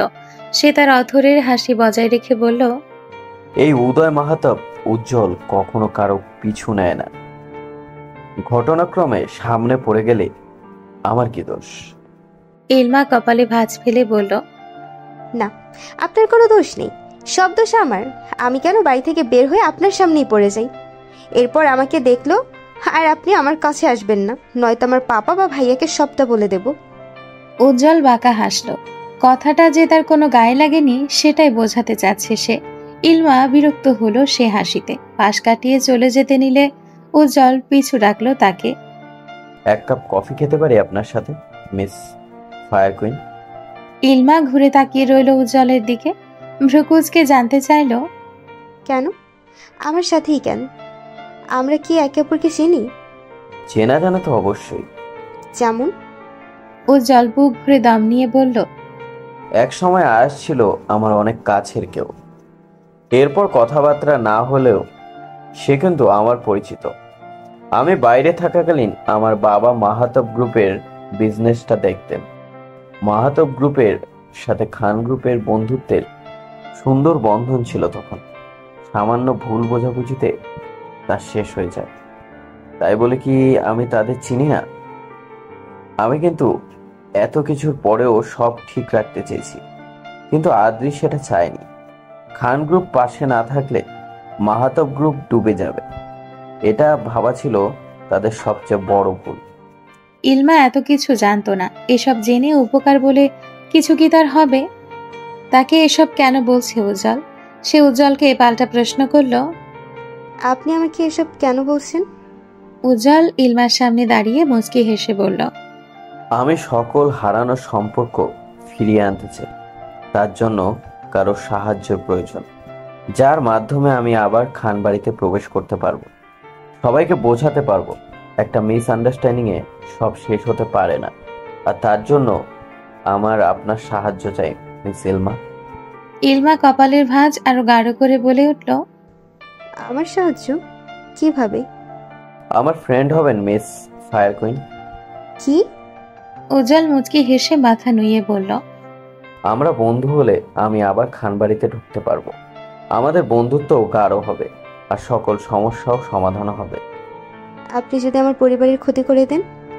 উজ্জ্বল অবাক হওয়ার ভান ধরে বলল, এতদিন আমাকে দেখেও আপনার এটাই মনে হলো? আমি তো এক সময় আপনাকে চিনতাম না। তখন কি সাহায্য করিনি আপনাকে? খারাপ হলে কি সাহায্য করতাম? ইলমা কথাটা ভেবে দেখল কথাটা মিথ্যা নয়। সে আগে উজ্জ্বলকে চিনত না, আবার উজ্জ্বলও ইলমাকে চিনত না। তখনও সে ইলমাকে রক্ষা করেছে, সাহায্য করেছে দুবার।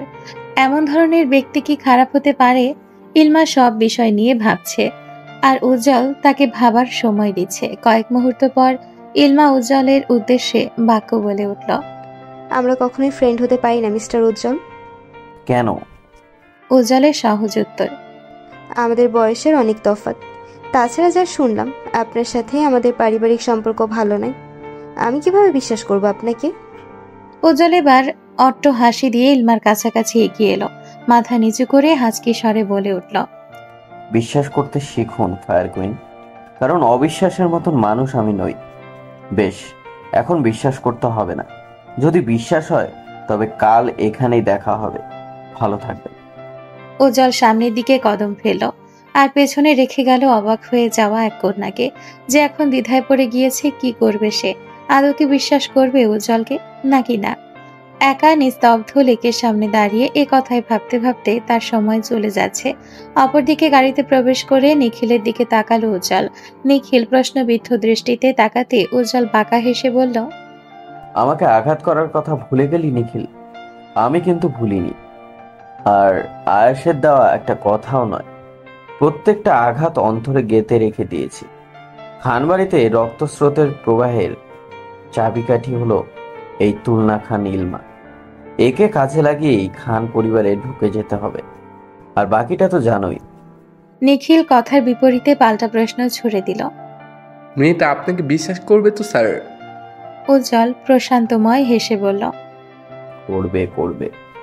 এমন বিশ্বাসের তীর তার দিকে নিক্ষেপ করে এসেছি, সে তীরের কাছ থেকে মুক্তি পাওয়া বড়ই দুষ্কর। কিন্তু আমার ভয় তুণ্যকে নিয়ে। তুণ্য জানতে পারলে সমস্যা তৈরি হয়ে যাবে। সেটা তো আমাকেও ভাবাচ্ছে স্যার। উজ্জ্বল মাথা চুলকে কিছুক্ষণ ভাবল, এরপর হঠাৎ বলে উঠল, কাজের ফাঁকে বাইরে পাঠিয়ে দাও। আমি চাই না এতদিনের পরিচয়ে তাকে একদম নিজের রাস্তা থেকে সরিয়ে দিতে। তার সাথে আমার ব্যক্তিগত কোনো শত্রুতা নেই। নিখিল ওপর নিচ মাথা নেড়ে সম্মতি জানিয়ে দেয়। বড় কালো গাড়িটি অমনি চলতে শুরু করে বিদ্যুৎ বেগে। শান্ত শীতল ছাদের প্রাচীর, সেথায় দূর থেকে দেখা যাচ্ছে পাখির ঝাঁকে উড়ে যাওয়া দৃশ্য। সকলেই তাদের নিজ ঠিকানায় চলে যাচ্ছে। সবারই নিজস্ব ঠিকানা আছে, আছে পাশে থাকার মতো সঙ্গী, কিন্তু নেই প্রিয় মানুষকে হারানোর বেদনা। কেউ কেউ প্রিয় মানুষ হারিয়ে ফেলে, আবার কেউ কেউ ভালোবাসার সুপ্ত অনুভূতি মনের মধ্যে লুকিয়ে রেখে সকলের সামনে হাসি খুশি ভাবে ঘুরে বেড়াতে থাকে। সকলের জীবন কি আর সুখের নীড়ের মতো হয়? ছাদের পাশে বসানো দোলনায় বসে চারিদিক দেখতে থাকে ইতি।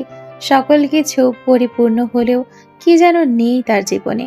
সজোরে চোখ বন্ধ করে ফেলল সে। তখনই পরপর ভেসে এলো সাদিপের হাসি মাখা একটা মুখ। ইতি ধীর গতিতে তার চোখ জোড়া খুলে ফেলল। বুকের মধ্যে হাহাকার করছে, পুড়ছে, না পাওয়ার দহনে পুড়ছে সে। ইতি হঠাৎ স্নিগ্ধ কণ্ঠে মলিন সুরে গানের ধ্বনি তুলে ধরল, হাসিতে হাসিতে ভুল ফুরিয়েছে আজ সব, চলে গেছে ঢলে গেছে কালকের কলরব। কথা ছিল সাথে তোর, বলা হলো শেষ না, খালি খালি চারি পান এ আমার দেশ না। কি উপায় ফেরা যায় তোর স্বপ্নতে আবার রে, মন উদাসী একা ফেলে পালালি কোথায়। ও রে পরবাসী, ওরে বন্ধু আমার ফিরে আয়। ইতি গান থামিয়ে মনে করার চেষ্টা করলো সাদিপের সাথে বাইকে ঘুরে বেড়ানোর মুহূর্ত, চোখে চোখ পড়ার মুহূর্ত, একই সাথে খাওয়া দাওয়া করা, মাঝে মধ্যে ঝগড়া করে পরের মুহূর্তে গোপনে মুচকি হাসার কথা। ফের সেই ভাবনায় গিয়ে উঠল, তোর সাথে এসে যেত ঝরনার কথা দে, ঝরে গেল কেন আজ মরশুম ভাতা দে। কত না বিকেল ঘুরি উড়িয়েছে দুজনে, চলে আয় আজ আবার জানি। কি উপায় ফেরা যায় তোর স্বপ্নতে আবার রে মন উদাসী একা ফেলে পালালি কোথায়। ইতি নিজের চোখ থেকে চশমা খুলে ফেলল। গলার কান্নায় চাপ আটকে রেখেছে শ্বাসনালী, গাল অশ্রুকণায় ভেজা। ইতি কান্না মিশ্রিত গলায় বলে উঠল, আমি আপনাকে হারিয়ে ফেললাম মিস্টার বিদেশি মানুষ। আপনাকে দেওয়া আমার এই নামটা মিথ্যে ছিল না। আপনি আসলেই পরবাসী। যে স্বপ্ন দেখাতে তো এসেছিল, অনুভূতির রাজ্য দেখে আবার হারিয়ে গেল। আপনি আমাকে ডুবিয়ে গেলেন মিস্টার সাদিফ। আপনাকে বাস্তবতা বোঝাতে চেয়েছিলাম, হয়তো সেটা আপনার জন্য কষ্টকর, কিন্তু আপনি হারিয়ে গেলেন কেন? আপনি কি পারতেন না আবার আমাকে আপন করে নেওয়ার চেষ্টা করতে? আমাকে ভালোবাসা শিখিয়ে আপনি পালিয়ে গেলেন কেন? আমার এই দহনের জন্য আপনিই দায়ী, একমাত্র আপনিই দায়ী। ইতি কিছুক্ষণ থেমে তার কান্নার তো পুনরায় ঝেড়ে ফেলল। আকাশের দিকে তাকিয়ে দীর্ঘশ্বাস ছেড়ে বলে উঠল, আপনি অনেক খারাপ মানুষ সাদিব এহসান। আপনাকে না পারছি ঘৃণা করতে, আর না পারছি বলতে। শুধু ভালোবাসার বেড়া জালে আবদ্ধ করে রেখে গেলেন। আমার তখন কেন আপনার চোখে পড়লো না? আপনি কি পারতেন না নিজের জেদ বজায় রাখতে, আমাকে আটকে রাখতে? ছেড়ে দিলেন। ভালোবাসলে কি ছেড়ে দেওয়া যায়? আপনার এমন থেকে পালানোর বড্ড তাড়া ছিল না? একবার পিছু ফিরেও আমার দিকে দেখলেন না? আপনি কষ্ট পেলে আমি কি পাইনি? তাহলে আবার আমার বিরুদ্ধে এত অন্যায় কেন? কেন কেন খোঁজ নিলেন না? ভালোবাসা কি তুমি মিথ্যে ছিল? মিথ্যে ছিল আপনার ওই দু চোখে আপনার অনুভূতি? সেই সত্যি আমি আপনাকে চাইব। তার মুখ থেকে না শব্দটা আর বের হতে পারল না। হয়তো তার মন সায় দিল না। এই সন্ধ্যাবেলায় তার দৃষ্টি আটকে আছে দূর আকাশে। বড় আশাহত লাগছে তার, যেন তার জীবন থমকে গেছে। সৃষ্টিকর্তা কেন তার এত আহাজারি শুনছে না? কেন এত যন্ত্রণায় পতিত করছে তাকে? কেন? ডুকরে কেঁদে উঠল সে। তার মতো বাস্তবতাবাদী মেয়েটিও ভালোবাসার দহনে সর্বক্ষণ পুড়ছে তার অন্তর। কিন্তু এ বিরহের বেদনা সৃষ্টিকর্তা আর সে ব্যতীত আর কেউ জানে না, দেখে না, বোঝে না। আয়েশের ডুপ্লেক্স বাড়ির সামনে দাঁড়িয়ে আছে আয়াস, অদ্রি আর রাহাত। রাহাত স্মার্ট চাবিটা অদ্রির সামনে দেখিয়ে কিছু বলবে, তার আগে চাবিটা এক মুহূর্তে ছিনিয়ে নিয়ে নেয় অদ্রি। রাহাত অবাক হলেও আয়েশের মুখে কোনো পরিবর্তন ধরা পড়ল না, যেন সে আগে থেকে জানে অদ্রি এমনটাই করবে। অদ্রি চাবিটা নিয়ে দরজা খুলে ভেতরে এগিয়ে আসে। ভেতরটা অনেক সুন্দর করে সাজানো, কি সুন্দর লতানো সিঁড়ি। তাদের বাড়িটির সিঁড়ি সোজা আর বড়, এটা তার থেকেও বেশি সুন্দর। আয়াস রাহাদের হাঁ করে তাকিয়ে থাকা দেখল। ওর সামনে এসে ফট করে বলে উঠল, বাড়িটা যার নামে লিখে রাখা, সে যদি চাবি ছিনিয়ে নেয়, এতে অবাক হওয়ার তো কিছুই নেই, জাস্ট কুল। আয়াস চলে যেতে নাই। রাহাত তখন কিছু বাক্য ছুড়ে দেয় আয়াসের দিকে। শালা বউকে পাওয়ার পর থেকে বউয়ের নেউটা হয়ে গিয়েছিস। কি না দিয়েছিস তাকে? বাড়ি, গাড়ি, সম্পত্তির ভাগ আর বিজনেসের শেয়ার। এইসব কি হচ্ছে বলতো? আমি আয়েশও তার মালিকানাধীন, এটা বাদ দিলি কেন? আয়াস পিছু ফিরে তাকালো।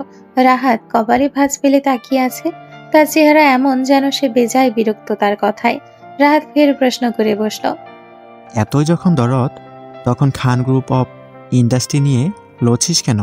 সেটাও দিয়ে দে, তাহলে তো আর তোদের মধ্যে কোনো জটলা থাকে না। হঠাৎ আয়েশ অট্ট হাসি দিয়ে ওঠে, যেন সে রাহাতের কথায় অনেক মজা পেয়েছে। আয়েশ খুবই শান্ত স্বরে বলে উঠল, তুই বলবি না রাহাত? ছোট কথাটি বলে আয়াস সেখান থেকে প্রস্থান নিল। একবার পিছু ফিরে দেখল না রাহাত তাকে ভৎসনা দিতে দিতে ভরিয়ে ফেলছে। আয়াস ভেতরে এগিয়ে এলো। অদ্রি খুঁটিয়ে খুঁটিয়ে সকল কিছু দেখছে। আয়াস তার কাছে এগিয়ে এসে বলল, পছন্দ হয়েছে? অদ্রি খুবই স্বাভাবিকভাবে মুচকি হেসে বলল, বাড়িটা অনেক সুন্দর। যাক, আমার তো কষ্ট করে টাকা দিয়ে বাড়ি করা, তাহলে সার্থক হয়েছে। অদ্রি আয়েশের দিকে প্রশ্নবিদ্ধ দৃষ্টি নিক্ষেপ করে বলল, কি বলতে চাইছেন আপনি? আয়াস পকেটে হাত গুজে বলে উঠল, বুদ্ধি থাকলে বুঝে নাও। অদ্রি কিছু বলবে এর আগে সেখানে একজোড়া দম্পতি হাজির হয়ে গেল। আয়াস তাদের দিকে তাকিয়ে মুচকি হাসলো, আর অপর পাশের ব্যক্তিরাও। ছেলেটি এগিয়ে এসে আয়াসকে জড়িয়ে ধরল, আর মেয়েটি অদ্রিকে। অদ্রি তাদের দিকে ফ্যাল ফ্যাল দৃষ্টিতে তাকিয়ে আছে। তাদের দেখে মনে হচ্ছে তারা অদ্রিকে চিনে, কিন্তু কারা তারা? হঠাৎ লোকটি মুচকি হেসে বলে উঠল, কেমন আছো একে? এতদিনে পরে আমাদের কথা মনে পড়লো? আয়াসও মুচকি হেসে বলল, আমি ভালো আছি রিক, তোমার কি খবর? এই তো ভালো। পাশ থেকে মেয়েটি আধো বাংলা ভাষায় বলে উঠল, একে, তুমি কি আমাকে ভুলে গিয়েছো? আয়াস তার দিকে তাকিয়ে সুন্দর হাসি দিয়ে বলল, তা কি হতে পারে? বাই দ্য ওয়ে, আগে থেকে তোমার বাংলাটা ভালো হয়েছে জেনে। কথাটা শুনে মুচকি হাসলো মেয়েটা, কিন্তু এত কিছুর মাঝে অদ্রি নির্বাক। সে আসলে কার কি হয় সেই ভাবনায় সে ডুবে আছে। আয়াস সহসা অদ্রির চাহনি বুঝে নিল, তাই সে ব্যাপারটা খুলে বলতে শুরু করলো। অদ্রি, ও হচ্ছে রিক, আমার প্রতিবেশী আর তার সাথে আমার বিজনেসের পার্টনার। আর ও হচ্ছে জেনে, রিকের ওয়াইফ। রিক বাংলাদেশে হলেও জেনে ইউএসের। 6 মাসের আগে বিয়ে করেছে ওরা। এবার অদ্রির দিকে তাকিয়ে থেকে জেনি বলে উঠল, তুমি একের বোন তাই না? সে গেল একা আর এলো তোমাকে নিয়ে।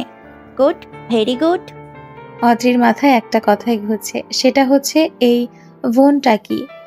এর মধ্যে সে প্রশ্ন করে বসে, হোয়াট ইজ বোন? জেনি মুখ তুলে বলল, আরে বোন বুঝো না, বোন বোন। অদ্রির মাথা খারাপ হয়ে যাচ্ছে। আয়াস তার মুখ দেখে মিটিমিটি হাসছে, যদিও সেও এই কথাটার মানে বুঝেনি। তারই মধ্যে রিক বলে ওঠে, ও আসলে বোন বোঝাতে চাইছে। আপনি কি একের বোন? এর মধ্যে রাহাত ভেতরে এসে পড়ে। আয়াস অদ্রির কথাটা শুনেই মেরে থাকলেও রাহাত কথাটা শুনেই হাসতে শুরু করে দেয়। হাসতে হাসতে সে বলে উঠল, কি ব্যাপার বন্ধু, বউ নিয়ে বিদেশের মাটিতে পা রাখতে না রাখতে বউ থেকে ডিরেক্ট বোন হয়ে গেল। রাহাত হাসলেও আয়াসের রাগ লাগছে ওর কথায়। রিক আশপাশের সকল পরিস্থিতি বুঝতে পেরে ব্যাপারটা ক্লিয়ার করার চেষ্টা করলো। ওহ সরি একে, অ্যান্ড সরি অদ্রি। আসলে আমরা জানতাম না কিছু। Is just a misunderstanding, and also congratulations for your new life. আয়াস আর অদ্রি একই সাথে বলে উঠল, ইটস ওকে। একই সাথে কথা বলে আয়াস অদ্রি দুজনে একে অপরের দিকে তাকালো। চোখাচোখি হলো তাদের দৃষ্টি। এর মধ্যে জেনি অদ্রির থুতনি ধরে বলে উঠল, Adri, you are so beautiful. আমার তো তোমাকে অনেক ভালো লেগেছে। আমার বন্ধু হবে তুমি? অদ্রি সে আধো বাংলা কষ্ট করে বুঝতে পেরে হ্যাঁ সূচক মাথা নাড়ল। জেনিও খুশি হয়ে যায়। তোমরা অপেক্ষা করো, আমি কাবাব নিয়ে আসছি। জেনি চলে যেতে রিক অদ্রিকে উদ্দেশ্য করে বলে ওঠে, কিছু মনে করো না অদ্রি, আসলে জেনি বিলেতি, বলতে পারো ভিন্ন ধর্মের। ভার্সিটি পড়তে গিয়ে ওর সাথে পরিচয়। ও মানুষ হিসেবে যথেষ্ট ভালো। আমরা সাথে 5 বছরের বন্ধুত্ব থাকার পর আমরা প্রেমের সম্পর্কে জড়িয়ে যাই। একসময় মনে হলো কোথাও একটা ভুল হচ্ছে। এরপর আমি দূরত্ব বাড়িয়ে দিই। জেনির অবস্থা তখন অনেক খারাপ হতে শুরু করে দেয়। এরপর বাধ্য হয়ে ওকে বিয়ে করি। আমার জন্য মেয়েটাও মুসলিম হয়েছে। আমাকে ভালোবাসার জন্য ওর একমাত্র মহত্ব কাজ। হাসি মুখে পরিবার চেয়েছে। আমি বাঙালি, তাই সেও বাংলা শিখছে। ওর যখন যা ভালো লাগে ও তাই করে। তুমি ওর কথা বা কাজে কোনো কিছু মনে করো না, কেমন? অদ্রি দুদিকে মাথা নেড়ে বলল, আরে না না ভাইয়া, আপনার ওয়াইফের কথাবার্তা আমার খুব পছন্দ হয়েছে। সে যথেষ্ট ভালো মনের একজন মানুষ। আমি অবশ্যই এরকম ভালো মনের মানুষের সাথে বন্ধুত্ব করতে রাজি। আমি বরং আপনার ওয়াইফের কাছে গেলাম। রিক মুগ্ধ হয়েছে অদ্রির কথায়, আর আয়াস বিমূর্ত হয়েছিল অদ্রির হাসিতে। মেয়েটা কি সুন্দর করে হাসে। অদ্রি চলে যেতে রিক আয়াসের কাঁধে হাত রেখে বলল, একে, ইউ আর সো লাকি। তোমার ওয়াইফ অনেক ভালো। এত ভালো মেয়েকে পেলে কে আবার সিঙ্গেল থাকবে বলো তো? তোমার জন্য সে পুরো পারফেক্ট। হঠাৎ রাহাত তাদের সামনে এসে দাঁড়ায় আর মুখ চেপে নিজের হাসি আটকে বলে ওঠে, কে ভালো, অদ্রি? রিক, তোমার কি মনে হয় এরা একে অপরকে বিয়ে করে ভালো আছে? উপরে এরা পারফেক্ট হলেও ভেতরে ভেতরে এরা দা, কুমড়ো, সাপ, বেজি, ইঁদুর, বিড়াল, বুঝলে? আয়াস রেগে ধমকে উঠল। Just shut your mouth stupid. আয়েশের গর্জন শুনে রাহাত কোনো মতেই পালালো সেখান থেকে। তার কথা একদম আয়েশের তীরে লেগেছে। রিক সবটা শুনে কপালে ভাঁজ ফেলে আয়েশকে উদ্দেশ্য করে বলল, ব্যাপারটা কি বলো তো? আয়েশ দীর্ঘশ্বাস ফেলে নরম নেত্রে চেয়ে বলল, এখন থাক রিক, রাতে ডিনার শেষ, বলবো না হয়। আয়েশের সে কথায় সায় জানালো রিক। আয়াস সেখান থেকে চলে যেতে রিক আনমনে কিছু একটা ভাবল। কিছু একটা তো আছে এসবের পেছনে। অজিকে দেখে তার বিন্দুমাত্র খারাপ বলে মনে হয়নি। আর আয়াসকে যতটা চিনে তাতে তাকেও খারাপ লাগে না। এতদিনের পরিচয় আর বন্ধুত্ব, তাহলে কি এমন ব্যাপার যার জন্য তাদের এই বিরোধিতা? রাগের তোপ নামতে শুরু করেছে ইতিমধ্যে। তার মধ্যে বিস্তৃত খোলা পরিবেশ, চারদিকে ফুরফুরে বাতাসের সমাহার, যেখানেই চোখ যায় সকল কিছু যেন মুগ্ধকর দৃশ্য। অজি আয়েশের ডুপ্লেক্স বাড়ির বড় ছাদে দাঁড়িয়ে আছে, তার পাশে বড় আকৃতির সুইমিং পুল। সেটা টলমলে জলের দিকে তাকিয়ে অদ্রি অতীত মনে করার চেষ্টা করলো, যে কিভাবে আয়াস নির্দয়ের মতো তাকে জোর করে বিয়ে করেছে, কিভাবে সিয়ামকে একের পর এক আঘাত করেছে, সিয়ামের ক্ষতি করবে বলে তাকে এই পর্যন্ত নিয়ে এসেছে। সে এর প্রতিশোধ নিবেই নিবে। তার ভাবনার মধ্যে ধীর পায়ে সেখানে উপস্থিত হলো জেনি। জেনিকে অদ্রি খেয়াল না করলেও জেনি ঠিকই অদ্রির বেখেয়ালি ভাব লক্ষ্য করেছে। জেনি এগিয়ে এসে অদ্রির পাশে দাঁড়ালো, মলিন গলায় বলে উঠল, অডি, তুমি কি কিছু ভাবছো? অদ্রির ধ্যানের সীমানা সমাপ্ত এখানে। সে নড়ে চড়ে উঠল। না তো, এমনি দাঁড়িয়েছিলাম। আচ্ছা জেনি, এখানকার সবচেয়ে সুন্দর কোন জায়গা যেখানে প্রাণ খুলে শ্বাস নিতে পারবো? এখানে মন টিকছে না জেনি। জেনি অদ্রির মনোভাব বুঝলো। সে কিছুক্ষণ ভেবে হঠাৎ উত্তেজিত হয়ে বলে উঠল, আলাস্কা যাবে অডি? এখন তো অক্টোবর শুরুর সময় হয়ে গিয়েছে, স্নোফল হবে অনেক। যাবে তুমি? আলাস্কায় কে আছে তুমি চেনো? গিয়েছো কখনো? জেনি মুচকি হেসে বলে উঠল,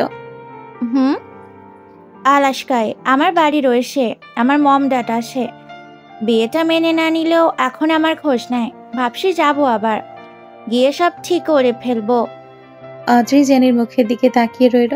মেয়েটার সামান্য কথায় জাদু ছিল অসীম মায়া, পরিবার ছেড়ে আসার বেদনা, কষ্ট, হাহাকার।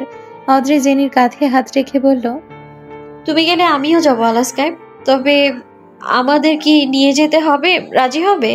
জেনি কপাল কুঁচকে তাকিয়ে বলল, মানে তোমাদের প্রাণপ্রিয় একে কি আমাকে নিয়ে যাবে নাকি? সে তো আমাকে তার কাছে আটকে রাখতে চায়, যেন এতেই তার শান্তি। মাঝে মাঝে মনে হয় আমি কোনো পুতুল, যার প্রাণ তো আছে কিন্তু ক্ষমতা কেড়ে নিয়ে কেউ মজা নিচ্ছে। জেনি অদ্রির কথার মানে বুঝলো না। সে তার মতো করেই বলতে শুরু করলো, অডি, একে ভেরি নাইস টু ইউ। সে তোমার জন্য সব করতে পারে। তুমি একবার বলে সে সব করবে, and I believe this. Adri জেনির দিকে তাকিয়ে বলে উঠল, তুমি আমার দিকটা বুঝবে না জেনি।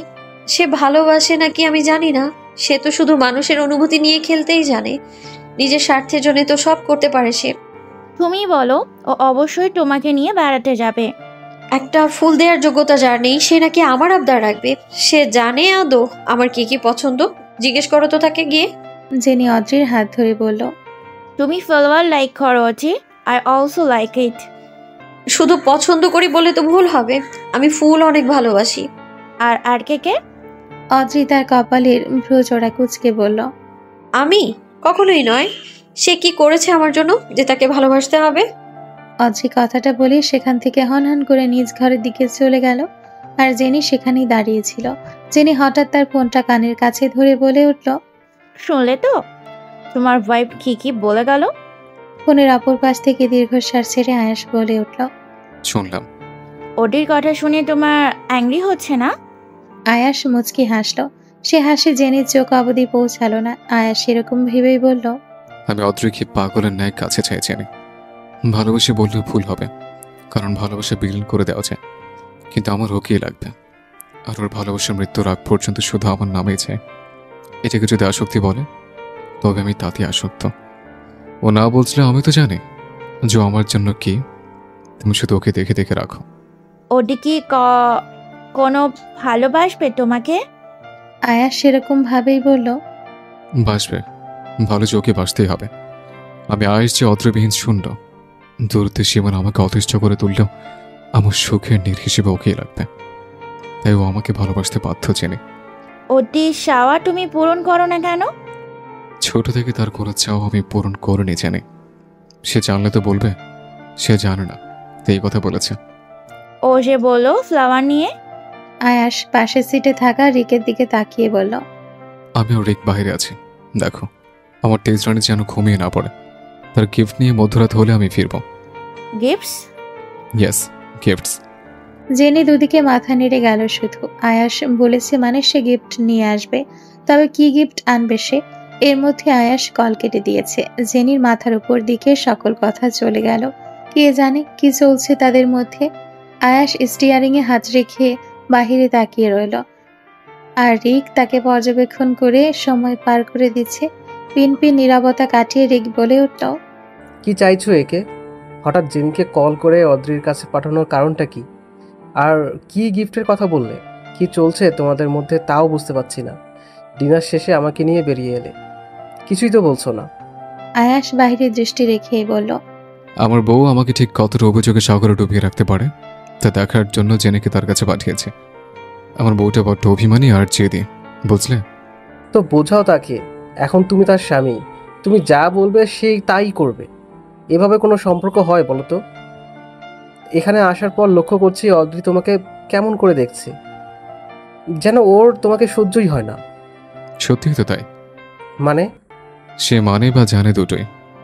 আমি তার শত্রু আর তার বিজনেসের সাম্রাজ্যের ভাগিদার। রিকের এখন কেমন অস্থির লাগছে। সে কি করে বলবে? সকল কিছু খোলাসা না করলে তার মাথা ঘোরানো থামবে না। আয়াস বাহির থেকে চোখ সরিয়ে রিকের দিকে তাকালো। আয়াসের দৃষ্টি শীতল হলেও কিছু একটা ছিল, যার দরুন রিকের শরীর বারবার কাটা দিয়ে উঠছে। আয়াস তার কণ্ঠের গম্ভীরতা বজায় রেখে বলল, জানো রিক, আমার ওয়াইফের নাম অদ্রি কেন? রিক দুদিকে মাথা নেড়ে না বলল। আয়াস ফের বলল, আমার নাম কি রিক? আয়াস? আয়াস রিকের কথা শুনে মুচকি হাসল। শুধু আয়াস? রিক কিছুক্ষণ ভেবে মনে পড়ার মতো করে বলল, মনে পড়েছে, তোমার পুরো নাম আদ্রিয়ান খান আয়াস। গুড, এখন বুঝতে পেরেছি ওর আমার সম্পর্কটা ঠিক কোথায়। অদ্রি ছোট থেকে আমার নাম লিখেছিল। আর জানো সেই মহৎ কাজটা কে করেছে? সে মহৎ ব্যক্তি আমার ফুপা, মানে আমার শ্বশুরমশাই। ছোট থেকে আমি অত্যন্ত বুদ্ধিমান ছিলাম। ক্ষমতা না থাকলে পরাজয় করে দেওয়ার মতো সাহস ছিল। তবে শত্রুর বিরুদ্ধে লড়তে হলে আমার ক্ষমতাশালী হতে হবে। তাই পাড়ি জমিয়েছি দূর দেশে। কিন্তু রিক যেন আজ ধৈর্য হারা, তাই ফটাফট অস্থির গলায় বলে উঠল, কিন্তু কি একে? আয়েশ লম্বা দম ফেলে বলল, কিন্তু অদ্রই একটা বারও বুঝলো না কেন আমি বাড়ি ছেড়েছিলাম। ও কিন্তু আমার মতো চতুর, ধরতে গেলে বেশি, কিন্তু তাও সে বুঝলো না, কারণ খুঁজলো না। রিক, আমি এখন অনেক টায়ার্ড। এই মরণ খেলা আমার ভালো লাগে না। অদ্রিকে আমি সত্যিটা বলে দিতে চাই, কিন্তু বললেও হারিয়ে যাবে। ছোট থেকে অদ্রির হাইপারটেনশন ডিসঅর্ডার আছে, যার কারণে মানসিকভাবে বেশি ক্ষতিগ্রস্ত হলে ওর স্ট্রোক হয়ে যেতে পারে। তাই সব জেনে আমি চুপ করে আছি। আমি অদ্রিকে গিয়ে বলতে পারছি না এই খানবারের সকল রহস্য, আমার দূরে চলে যাওয়ার কারণ আর আমার আসক্তির কথা। আমি চাই না অদ্রির কোনো ক্ষতি হোক। এখন আমি কি করবো রিক? এই প্রথম আয়েশকে এতটা হেল্পলেস দেখালো।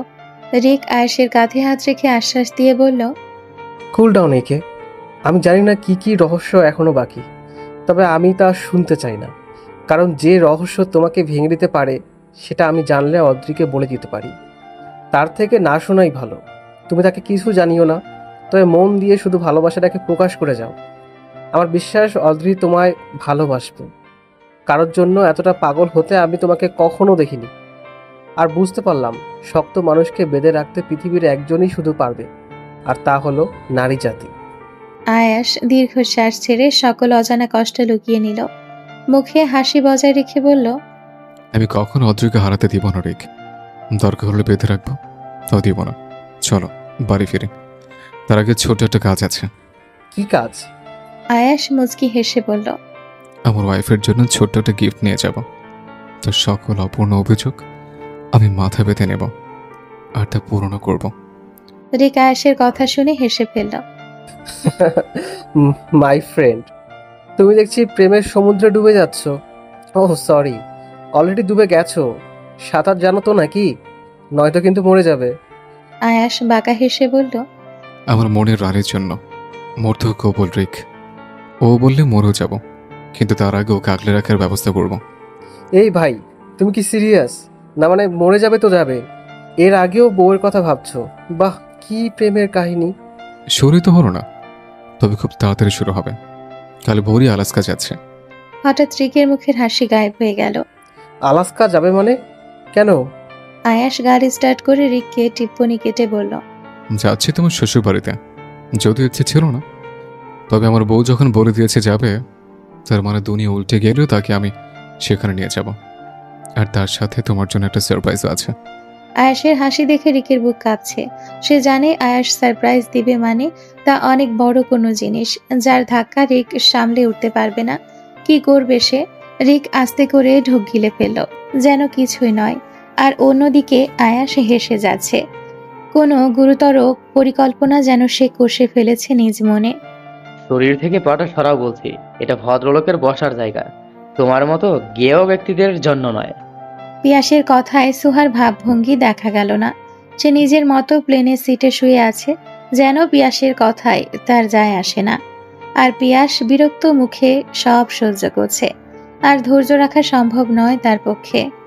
এই মেয়ে, পা সরাবে নাকি ধাক্কা মেরে প্লেন থেকে ফেলে দিব? তুই আর একটা কথা বললে পিয়াজ লাথি মেরে সিট থেকে ফেলে দেব। হঠাৎ সুহার বলা কথায় পিয়াস থতমত খেয়ে গেল। পরপর সেও রেগে উঠল। এই কি বললে তুমি? আর মুখের ভাষা এমন কেন? ভদ্রভাবে কথা বলতে পারো না? তুই তো কারে পারি না বলে বেঁচে গেলে, নয়তো আমি পিয়াস রহমান কাউকে ছেড়ে দেই না।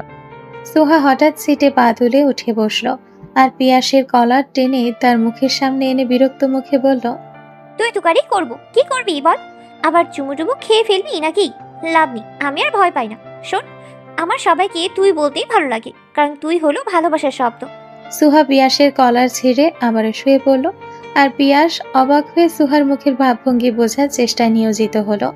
অনেকটা সময় নীরব থাকার পর পিয়াস হঠাৎ সুহার বিনিময়ে বাক্য ছুড়ল, শোনো, তুই যদি ভালোবাসার শব্দ হয়, তাহলে যাকে তুই বলা হয় সে ভালোবাসার মানুষই তো হবে, তাই না? কই, তুমি আর কাউকে তো তুই বলো না, তাহলে কি তুমি আমাকে? সুহা সেভাবে থেকেই বলে উঠল, ভোটকা শার্লকটা সব সময় বেশিই বুঝবে। চুপ থাকুন তো, আমাকে ঘুমাতে দিন, পৌঁছে গেলেই ডেকে দিবেন। সুহা আরাম করে ঘুমোতে গেলেও ঘুম নেই পিয়াসের চোখে। সুহা কি কিছু লুকালো তার থেকে? আচ্ছা, সুহা কি তাকে সত্যি? না না, সে কি ভাবছে এসব? সুহা তাকে কেন পছন্দ করবে? পিয়াস মনে মনে দীর্ঘশ্বাস পেল। এই পৃথিবীতে সে বড্ড একা, তার মন বোঝার কেউ নেই। এই দুঃখ ভরা জীবনে একমাত্র তার সঙ্গী সে নিজেই। এই জীবনের ভার কি কোনোদিন কমবে না? কেউ শুনবে না তার মনের কথা? হঠাৎ পিয়াস সুহার মুখের দিকে তাকালো। এই মেয়েটাকে তার সহ্য হয় না, তাকে একদিন না দেখলে ভালোও লাগে না। মেয়েটা ঝগড়া না করলে মনে হয় কি যেন নেই।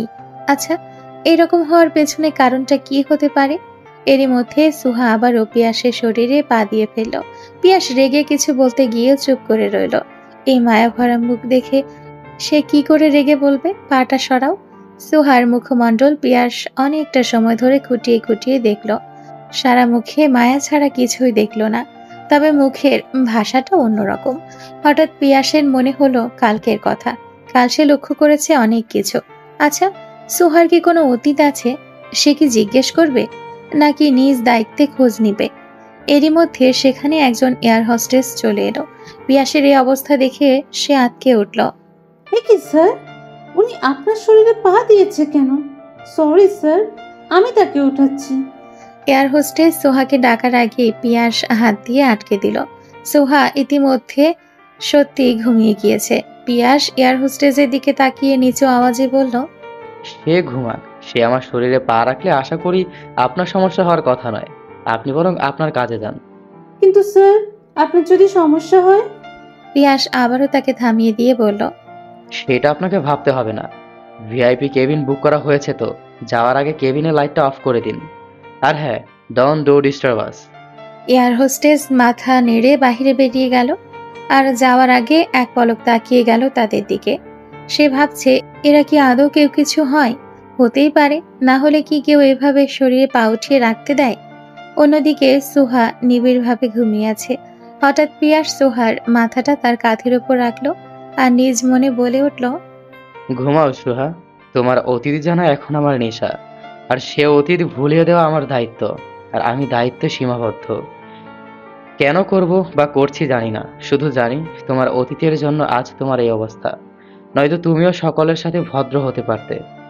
ঘুমাও সুহা, প্রশান্তির নিঃশ্বাস নাও। আমি পিয়াস তোমার ডানা হয়ে পাশে আছি, যে তোমার মুক্ত বাতাসে উড়তে সাহায্য করবে। আসসালামু আলাইকুম, কেমন আছেন আপনারা? আশা করি ভালো আছেন। আর আমাদের হৃদয়স্থলে বন্দিনী সিজন 1 এখানেই শেষ হলো। আপাতত আমাদের রাইটার আপু কিছু পার্সোনাল কারণে গল্পটা লেখা অফ রেখেছে। তিনি সিজন 2 দিলে আমিও সিজন 2 নিয়ে কাজ করব। ততদিন সবাই ভালো থাকবেন আর চ্যানেলে অবশ্যই নজর রাখবেন। নেক্সট খুব সুন্দর গল্প আসতে চলেছে। আপনাদের পছন্দের জুটি জয়নয়নিকা, তারা তো থাকছেই, সাথে আমি থাকবো, আরও অনেকেই থাকবে। আপনারা চোখ রাখুন আমাদের চ্যানেলে, অবশ্যই ভালো কিছু হবে। ধন্যবাদ সবাইকে, ভালো থাকবেন, সুস্থ থাকবেন।